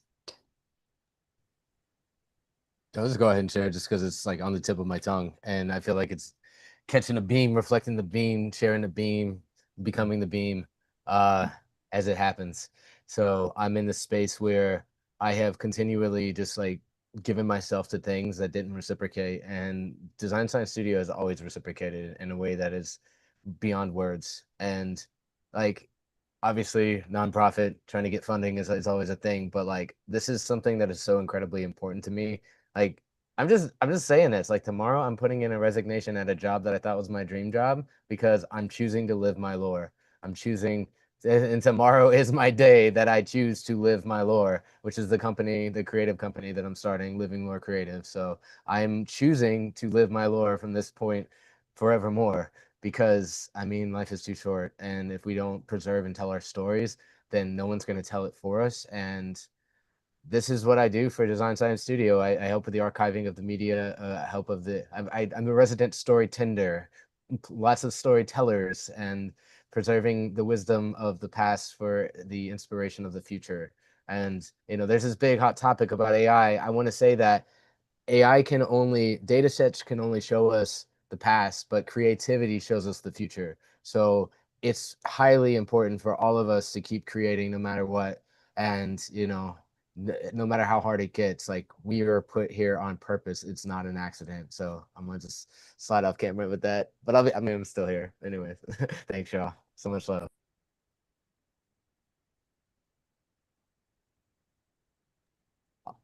Also, shout outs to Miriam in the background. I see you.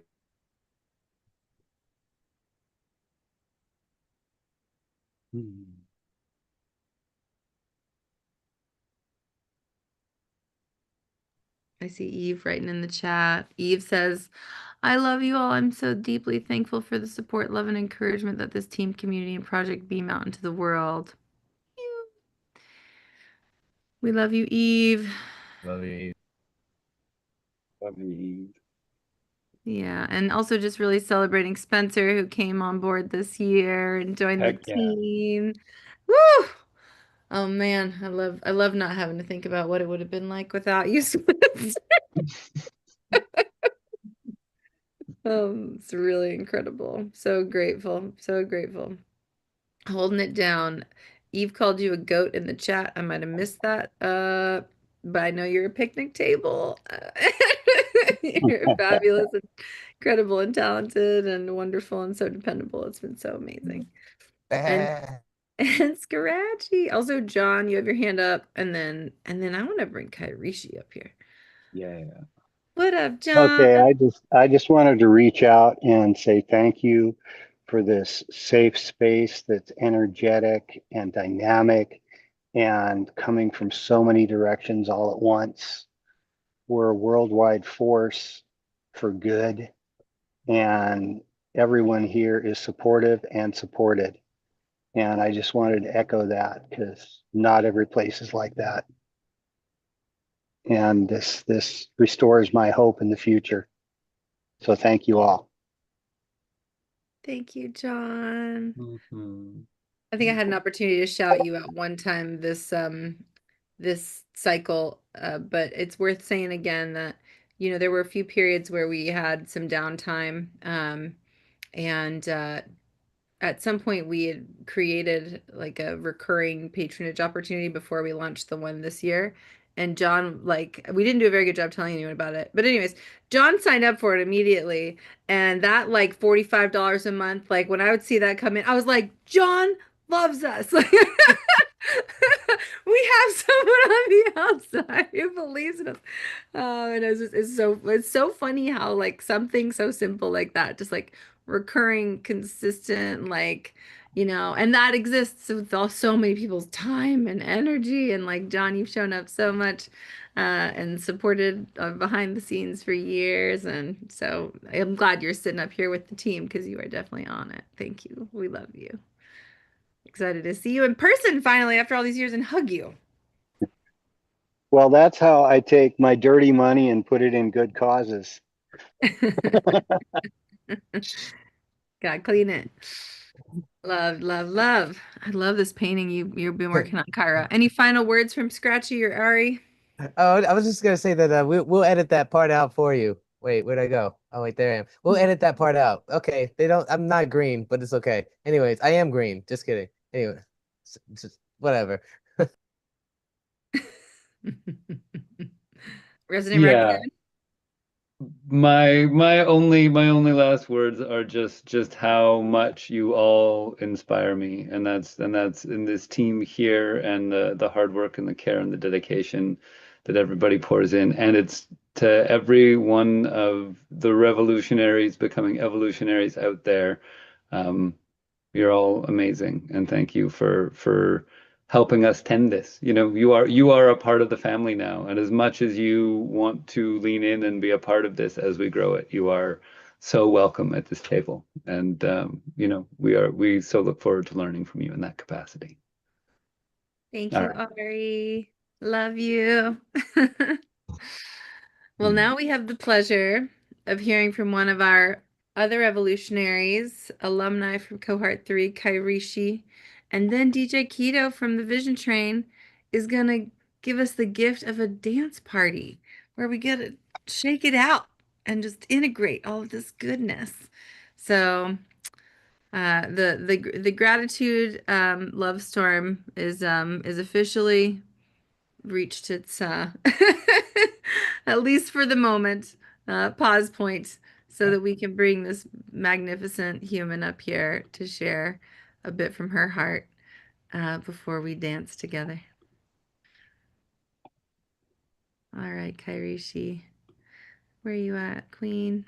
Let's find you. Do you see me? Hi! Hello, how are you? Oh, good. My face hurts from smiling. Too much goodness? So much goodness. I understand. So much goodness. I'm so glad you reached out and you're able to join us. And Me too. I almost missed it. I was like, yeah. but thank you for extending always.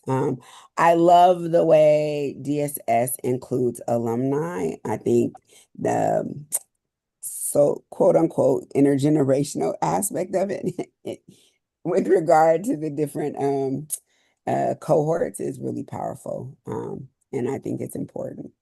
And yeah, so with that, I'm going to share a piece called Kairishi, the artist. But before I start, typically I would pour libation, but I want to honor the fact that Friday was Juneteenth.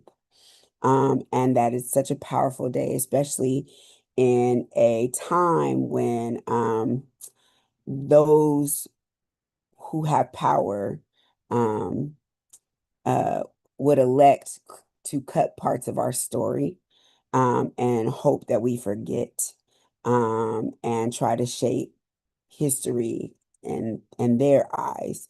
I think it's important for us to name our stories and our traditions and keep them alive. And so with that, I just want to call on all of those ancestors whose names we know and those we know not. I want to call on all of those ancestors from the east, the west, the north, the south. I want to call on all of those ancestors we've lost in any of our traditions through genocide, through colonization, through horrific wars and unnecessary violence. I want to call on those ancestors directly from the Houston, Galveston, Texas area who were the last to be notified that slavery had ended several years before. And last but not least, I want to call on Miss Opal, who they consider, her name is Opal Lee, and they consider her the grandmother of Juneteenth. And she used to walk like thousands of miles every year to press the government to make Juneteenth a holiday. So while Biden signed it into a national holiday, it is because of the footwork, literally the blood, sweat, and tears of Miss Opal, who walked from Galveston to DC every year to petition the government to do so for years. So with that, I say ashe. All right, this piece is a little different from me, but I hope you enjoy it. You're about to embark on an exciting journey with one of the most creative, energetic, determined, and student-centered professionals you'll ever meet. I'm a highly motivated individual that seeks to actively contribute to the artistic and educational community by encouraging and motivating people towards growth, development, and self-expression. With that in mind, I consider myself a humble conduit of change and a creative reflection of all the beauty that exists in the world. One of my core identities is artist. I am an artist. I've been creating art in some form or fashion throughout my entire life. I don't have a choice in whether I create or not. I craft words, movement, and pictures, both consciously and unconsciously. And in many ways, it is as natural to me as taking a breath. In addition to my artistic side, there are 3 other aspects of my identity that really inform my values and ways of being as a person in the world. Being Black, being a woman, and being fat are my most dominant characteristics. They guide my life choices and they feed, shape, and root my art. It's very rare that I create a work of art without one of my character traits in mind. They're always there, even when they're not the driving force, like an undercurrent helping to keep me rooted in my values and intentions. Art has always been an important aspect of my life. It's helped to mold me into a better, more aware individual, while at the same time offering me an outlet to dissect and work through all the pain, confusion, frustration, excitement, joy, and love I've experienced as a result of growing up with my story in this body. Art is often my most powerful means of communication. It's where I turn to when I need to better understand people or issues. And it's a very consistent, very commanding vehicle for me to communicate my thoughts, feelings, and experiences back to the world. In my opinion, art is such a crucial aspect of life. Art symbolizes creation and a connection to the divine. Creating art allows us to tap into that energy and experience our highest selves. Art also evokes thought, inspiration, freedom, and communication. More than thinking about what is, art has the ability to make us dream about what could be. Art is an avenue for exchange. It strips down, presents a message that is naked and vulnerable so that it can transcend boxes, issues of oppression, and preconceived notions, allowing it to speak directly to the human spirit. But beyond all of this, art has the ability to evoke sensations in me in a way that nothing else does. I love it. I love the way it makes me feel, both when I'm creating it and experiencing it. It's beautiful and exciting, harmonious and chaotic all at once. It's pure love and an honest display of a God moment. I have 3 great artistic loves: music, dance / choreography, and poetry / spoken word. My first artistic love is music. I absolutely adore music. I love all types of music, but especially jazz, R&B, hip hop, reggae, and soul. I also appreciate collaboration between different styles, such as hip hop mixed with rock, soul merged with jazz, or world music fused with electronic. I don't know the first time I heard music, probably in utero, but what I do know is all it took was one note, and from there, I was hooked. Some of my earliest childhood memories include music. I remember my father playing John Coltrane, Miles Davis, Hugh Masekela, and Miriam Makeba. I remember the first time my mother introduced me to Nat King Cole, Bob Marley, Still Pulse, and Third World. These musicians filled my heart with music in a way that was timeless. I remember Stevie Wonder, The Whispers, the Jackson 5, Anita Baker, Tina Marie, the Bee Gees, Arrested Development, Diggable Planets, and Hall & Oates, all acting as a backdrop and serving as the soundtrack to my life. I remember going to see the Elements, Earth, Wind, and Fire in concert for the first time when I was not even 5 years old and falling forever in love with them. I also love instrumental and vocal music, but really love the relationship that's created between the two of them. For instrumental, I'm completely taken by the sounds of the sexy saxophone, a soulful cello line sneaking between bars, and the sultry upright bass, and of course the rhythmic African feel of the drums. I've come to realize that I carry an affinity for certain sounds, especially ones that are deeper. As for vocal music, I really don't have a consistent preference, but I can say for sure that if the voice is soulful, raspy, or filled with emotion, it will strike a chord in me. In my opinion, music sounds like the voice of God, and Most High speaks to me through John Coltrane's spiritual, syncopated notes and consciousness, Michael Jackson's sweet voice that seems to churn soul and pop until they are happily married.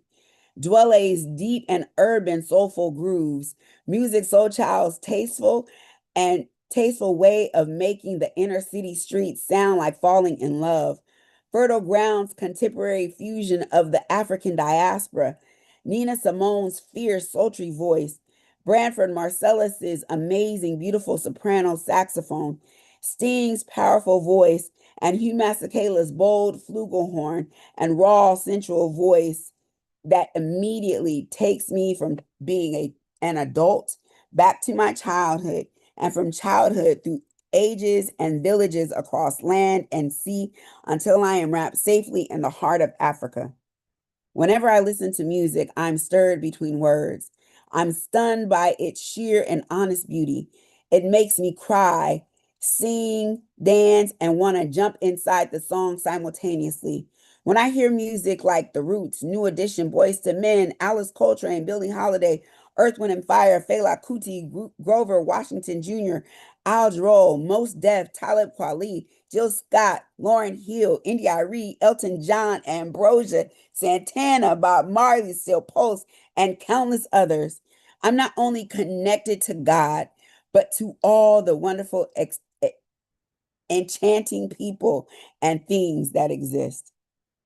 For music, my next love is dance. Dance has always been my secret conversation with music. I think of it as my voice or my way of expressing whatever I feel from the music. Beyond my own artistic expression through dance, I love the way bodies can be manipulated. I love lines, body rolls, hip rolls, and the contrast between shapes that are linear, angular, and circular. I love that whereas in music, you can hear the polyrhythms, in dance, you can help people see them and by bringing them to life. I cannot imagine living without either of them, and experiencing both of them makes me want to move. Additionally, my dance staples are Alvin Ailey American Dance Theater, the Dance Theater of Harlem, and Katherine Dunham. They are the epitome of great dance in this country. I love the way each of them combines their own African aesthetic with power, grace, and impeccable technique. Their dancers make me want to fall in love with the possibility of things. I love choreographers.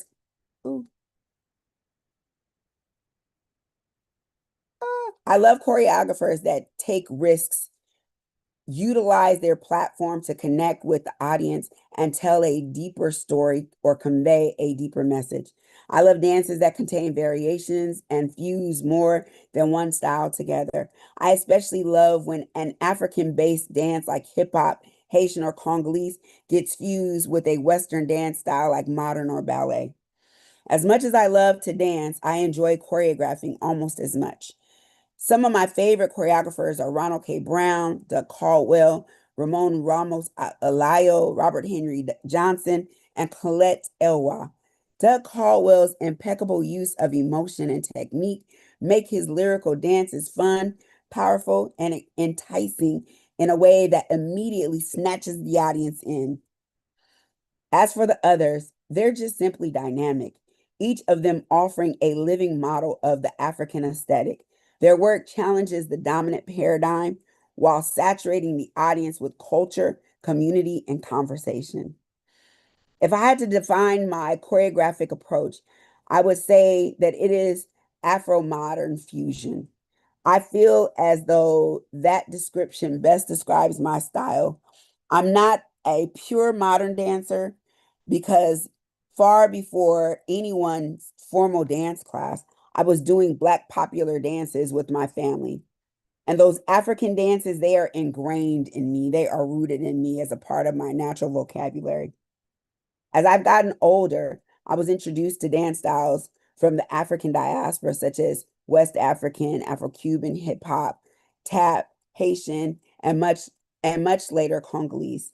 These styles, though entered into my movement vocabulary at different times throughout my life, feel as though they have always been there. They tap into my spirit and reawaken my genetic memory, whereas a lot of Western movements have been learned and embedded in my body throughout repetition. The African movements feel as if they were threaded in my DNA. I believe that there are many commonalities between my dance style and that of my African American peers, but I think that there are two things that set us apart: an unobtainable sensuality that I have, and a conscious statement of pride, self-love, and self-acceptance. Before I ever knew about Busby Berkeley or knew anything about synchronized swimming, I was incorporating the two of them during the summers in my local neighborhood pool. I would spend hours dancing in the water, flipping over and to free my legs and explore the range of movement possibilities. My first solid inspirational contact with a dancer slash choreographer was Debbie Allen. In both the movie and television show Fame, I was also a huge fan of Kids Incorporated. In fact, as a child attending San Diego School of Creative and Performing Arts, I believed that it was my destiny to go from Kids Incorporated to Fame to being actually famous. These images were etched on the walls of my mind at a very young age and continue to influence the way that I create pictures with my words, but especially with my bodies. Every time that I move, every dance that I create is a collection of so many memories and artistic experiences. I'm a product of all of this, as well as Gregory Hines, Sammy Davis Jr., Savion Glover, the movie Tap, Nipsey Russell, Diana Ross, Ted Ross, Lena Horne, Quincy Jones, and the movie and cast of The Wiz. I'm a product of Fred Astaire, Bob Fosse, Gene Autry, and countless MGM pictures.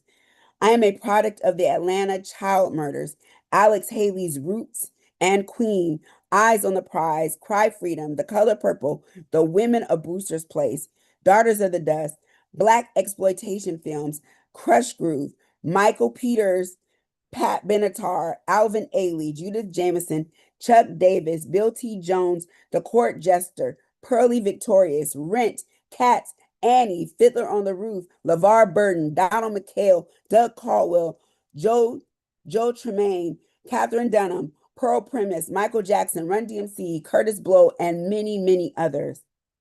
I'm a child of Sarah Bay, Janice Antonio, and Clifford Breland, the famous Jet Jackson, Smart Guy, the Torkelsons, Once and Again, and a whole slew of others that I don't have space to mention.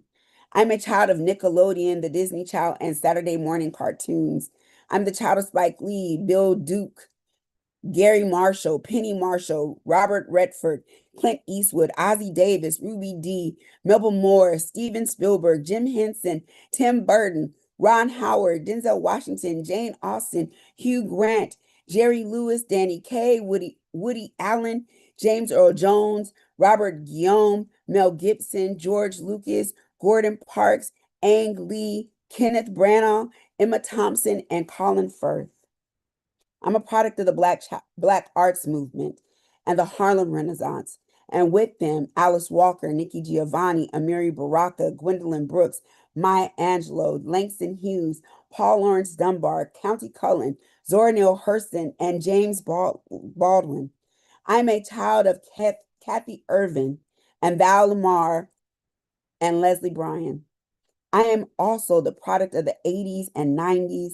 This is a huge impact on my artistic perception because I grew up with such strong film and television influences. I can't act as if watching pictures and television didn't influence how I see the world and how I interrogate art. I am filled with memories of The Cosby Show, A Different World, Benson, Dawson's Creek, 90210, Herman's Head, Living Single, Ally McBeal, Boston Public, and Felicity. Together, these artists, movies, television shows, and networks help to persuade all of my choreographic choices, the music I use, the shapes and stories that I construct, and even the costume and stage effects that support my dances. I also love poetry. I love words. I love playing games with words and finding new ways to link words together. When it comes to poetry, my loves, my foundation is rooted in the work of Nikki Giovanni, Maya Angelou, Langston Hughes, and Eloise Greenfield. As a child growing up, when it was difficult when it was a difficult task to undertake, I looked to them. When I was being talked about because I was fat or depressed or suicidal, those individuals in their words helped me cling to life. They saved my life. They showed me a healthy way to deal with everything that was going on inside of me and around me. And with it, they supplied me with the perfect formula to save my life. These poets, along with writers like Sonia Sanchez, Ntozake Shange, Paul Laurence Dunbar, and the last poets, were more than just great writers to me. They were the bridge between me and my mother, and in some cases, me and my grandmother. I love the way that they can be subtle, but also choose to be right in your face. I love that they are unapologetically themselves and Black, and I love that they wrote the kind of poems that could help me, a young Black girl in Southern California, better navigate my childhood. And I adore the fact that poems can either live on the page or in someone's mouth. In terms of spoken word, I love Saul Williams, Noni Lamar, Lebo Mashile, Napo Mashiani, Flo Makela, Talam Asi, Mark Marcel, Black Ice, and Suhair Hamad, just to name a few. These spoken word artists are my favorites because there is never a time when I listen to one of them perform that I am not inspired to go home and write something myself.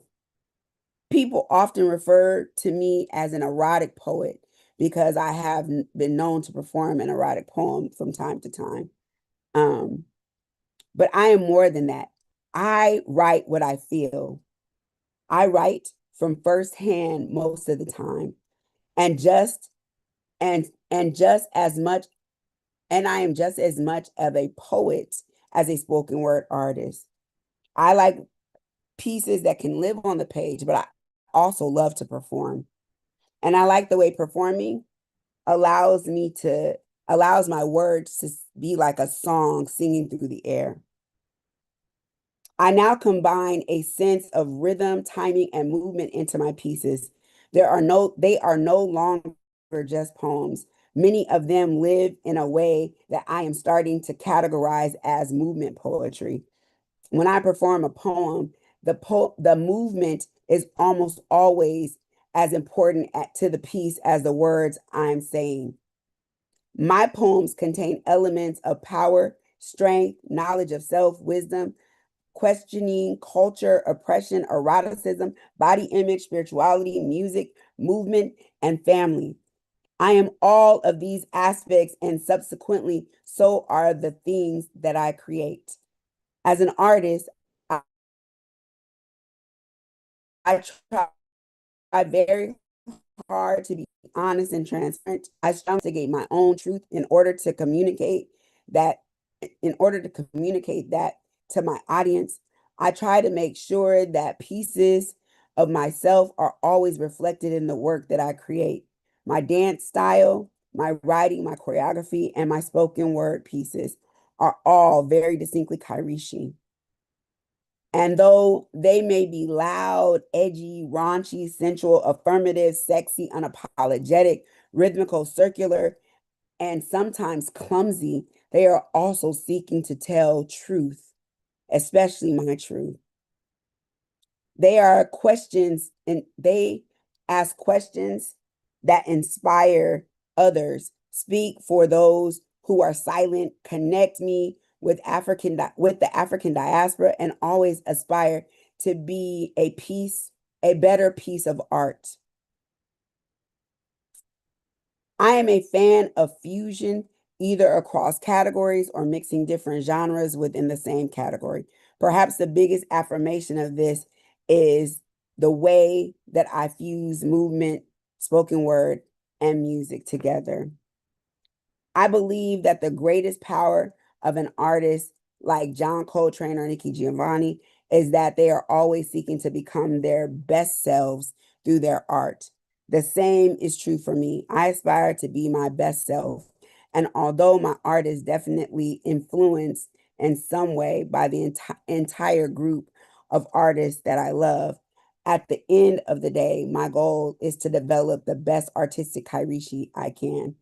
Thankfully, the individuals who have influenced me and continue to inspire me have set good examples and raised the bar in their own unique ways.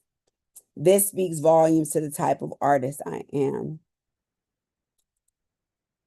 I seek to break down social barriers and investigate the politics of identity and otherness. In doing so, I want my audience to examine their own relationship to otherness. Be it what it feels like to be an other, or what causes them to treat people like others. What's more, having music as my first love is great because the biggest gift that music holds is the gift of feeling. Music hands me the gift of feeling, and in turn, I strive to create art that allows people to feel that. I always want my past to connect to my present, my joy to touch my pain, and my current state to feel my future. The artist that I admire and the work that has inspired me has taught me to value personal growth and expression over acclaim and accolades. I am committed to producing the type of art that can sit in the company of the individuals I love, that I respect, and still shape and shift in a way that permits it to speak to the masses. I come from a long line of artists and histories whose shoulders I find myself standing upon, and they have helped to mold me into the person that I am today. My lineage is long and vast, and reflects in my body and is reflected in my body of work. It too is a fusion of sorts. I'm a mixture of my father's saxophone and flute, Debbie Allen's diverse legacy of dance, theater, and film, my mother's never take no for an answer attitude, as well as her drive to fight, my grandmother's strength, the slave trade, my ancestors' commitment to survival, the Soweto massacre, civil rights, the the fighting spirits of Steve Biko, Ya Asante, Malcolm X, and Hatshepsut, the pioneering spirits of Phyllis Wheatley and Matthew Henson, and a whole host of other ancestors who have laid favor on me. African drums, griots, African dancing and rhythms, my family's love, my brother's eloquence and athleticism, my great uncle F.L. Dunwar's love for words and the pen, my cousin Alma's sense of adventure and travel, my cousin Alim's African-centered mindset, Dr. Benson's love for music, Sister Adassa's passion for dance, Mr. Duncan's gift for teaching, Brother Majadi's African mindset and historical consciousness, Sister Naila's love for wisdom and lessons, Sister Abshad's underlying love for Black folks, the Black Arts Movement, Title IX, feminism, Pan-Africanism, Simba Sis Village mentality, and many, many more. I stand on the backs of many. And forever, I will take them with me as I create. Ashe.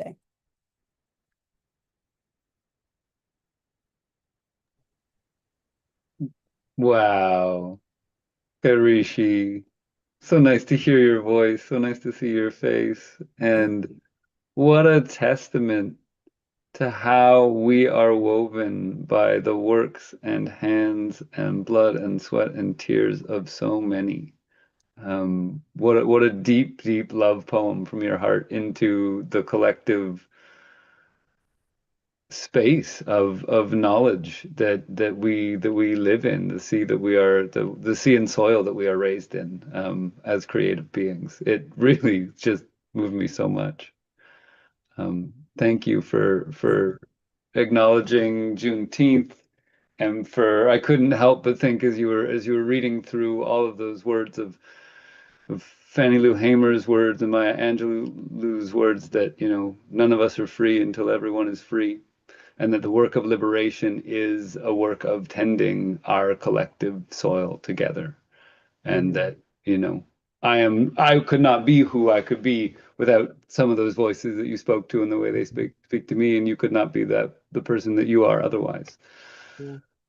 Yeah. Definitely. Even the ones that we don't see as like prominent. That's why it was important to like put Ambrosia and Elton John. Like when I really let Ambrosia come on, and I am going to fall in love. And we have to be honest about the pieces that really stir us inside, the things that stir us. Yeah. So, thank you, everybody. Thank you. Yeah, so nice to have you in our corner here. And I can't think of a more perfect way. I'm going to pass it back to Roxy, who's going to share with us a repository of poems from throughout the Design Science Studio, and a beautiful work that her mom and her own blood and kinship has tended. Nice. Can I invite unmute and share the love back to you, Kairishi, from all these beautiful humans that are in the room with us? Inviting you to unmute and just share your sounds, your gratitude, your love. Thank you. Thank you. Yes, thank you, Kairishi. Thank you. What a heart. Thank you, everybody. Yay, love you so much. I was writing to Ari. I was like, wow, like couldn't, I mean, he said it, but I will say it again. Like we started on Juneteenth, and like to come back through the circle, through the portal to kind of close the container together. It's just such an honor, and you're such a testament to all that your ancestors fought for. You're so beautiful, Kairishi. Thank you. Thank you for your art. Thank you for your heart.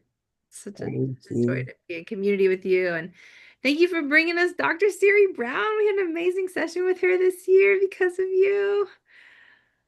Thank you. I'm glad you enjoyed, Siri. She just took us, she took a group I was leading to Jamaica. She took us to Jamaica in April. Cool. It was nice. Yeah, she's super cool. Mm-hmm. Love you so much. I love you too. Thank you. Yeah. Are you still doing your fundraiser? Could you put it in the chat? Oh, definitely. Yes, I am. That would be great. I would love to just share that with folks here. Just you've been on this big healing journey, and I have been.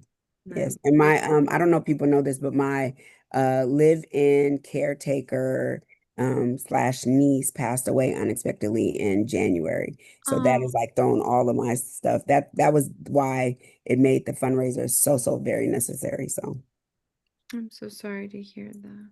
thank you. I mean, you know, we all have our journeys. So, but Yeah. it just that impacted my health journey in a particular way. Yeah, totally. Thank you. Yes, I love you. Sending you all of the help and continued healing. And I thank you love for you continuing too. to give your heart so freely to all of us amidst all of it. It's amazing. You're such a gift, Kairishi. Thank you. I love you too. And I can't wait to do more with y'all. And give me a second and I'll share my fundraiser in the chat while I'm reading all the amazing messages. I appreciate you all. You're welcome. Thank you. Yes, yes. Please put it in the chat. And stick around. We're gonna have a dance party. Let's dance. I'm going to be here to dance. Okay, good. Well, as Ari said, I'm gonna share a little peek into one of our worlds. We have a lot of different worlds that have been built throughout the years in a few different amazing platforms. Whew. One of them is called Topia, and it's really cool because there's art and projects and design interventions from creators across every year of the Design Science Studio in Topia. And so I'll share that, but I will start in a special world that was created, as Ari said, by my mother, who has been an artist in the Design Science Studio since the very beginning. Her name is Moni Eugenia Shohadai. She's from Colombia, and she's a poet. And when we first started using the technology and this platform, she said, "I want to collect everyone's poetry. There's not a poetry world." And so inside of the Regenera world in the art district, you can find a link to go to her world, but I'm just going to take us there and we'll listen to a poem, and then I'll put the link in the chat so folks can explore on their own. And I'll also put the link to the main Topia that has the portal to all the other 4 worlds. And we've been sharing it across the summit the last few days. And we thought that we'd have some like deep time to go romp around and nerd out in Topia together, but we ended up having a bunch of really beautiful humans wanting to share in the 11th hour. So we left the romping up to you all individually, but I'll share a little bit live right now, and then we'll close the stream and we'll have our internal dance party with everybody here, and it'll be beautiful. So this first world link is the poetry world that has poetry from members across the Design Science Studio. And I think I don't think I should. Oh, I did share my audio. So I'm in here. And here's my little guy. So we're gonna wander around. Doo, doo, doo.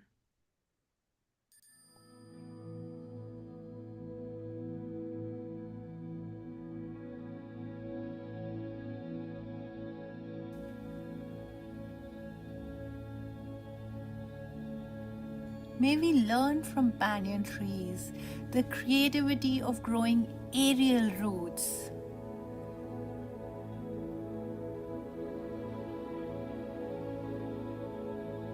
May we learn from oak trees the engineering of inner depths withstanding violent storms. May we learn from neem trees the healing power of bitter medicines in fragmented sugar lands.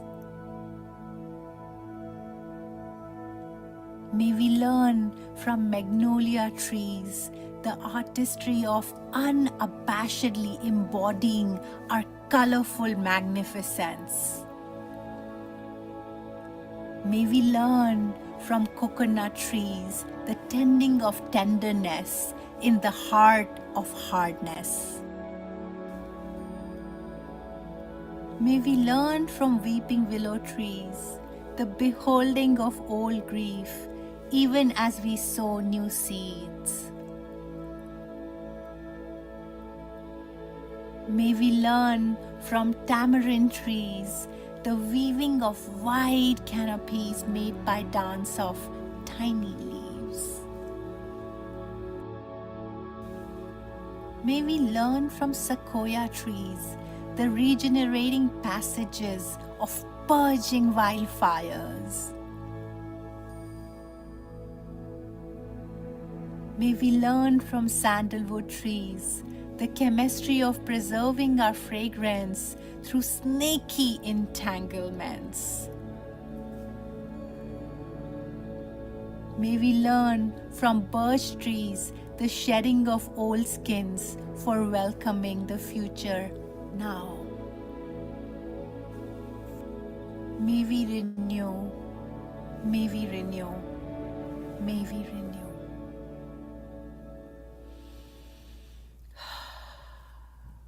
renew. Ah, so good. The one really special thing about this world is that if I'm just going to zoom all the way out, the illustrations as well have been done by different artists in the studio. And there's a bunch of the black and white ones that were done by one artist. His name is Umayer, who's an incredible architect and biophilic designer. And they were all done by hand, which is really special. So that's all I'm going to show from that world. And then I'll just quickly portal over here into the regenerative deck. And so this one is super sweet. You can, I just put it in the chat. You can go to the different 4 worlds. So the art district is one of the worlds. Yeah, I'm gonna go there. And there's 3 other worlds: art district, agora. Bucky's lab is also an agora, and then we also have the village and Natura. Yesterday we went to Natura for a minute. And so as you wander around, there are so many projects. You can see people's beautiful artwork. Oh, this will take you to their websites. And just like on a normal browser, if you like zoom in or zoom out, you can see things bigger or smaller, which is super nice. You can go from here to Mora, the Museum of Regenerative Art, which will take you to a few of the different worlds. There's other worlds too. This just has 4. And that's like a whole 3D world situation, which is also super incredible. And yeah, I just encourage you to explore. There's so much to find throughout the years, and I will stop here because I've found the vision train. And there have been times when we've activated Topia, and when you make it over here to the vision train, there's actually artists sitting and painting. And so then you appear on the train, and then you find people that are live actually painting, and their little videos come up on the screen. And they're working on art, and yeah, it's such a trip. It's been really fun throughout the year. So I definitely encourage you to wander around and have fun, and enjoy the wilds of Topia, as is one of the many ways you can explore people's projects. And with that, I am going to bring back up our slide to close our live stream. So today was day 3 of Regenera Rising. It's also our last day of our virtual summit. And next stop for Regenera is in person in Hopland, California. So after this, we're going to have a dance party here on the Vision Train. Thank you again to everybody for convening. It's been such an honor to gather with all of you, creators for Regenerative Futures, and celebrate this great rising of this era of regeneration that we are all stewarding and restoring to support this great turning to be of benefit to all of life. So with that, and with a boatload of gratitude, a friendship, so to speak. I had a whole freak out yesterday because I didn't realize that the word friendship had the word ship in it. That's all thanks to Amanda Sage. I thank you, and I will end our live stream from here. Until next time.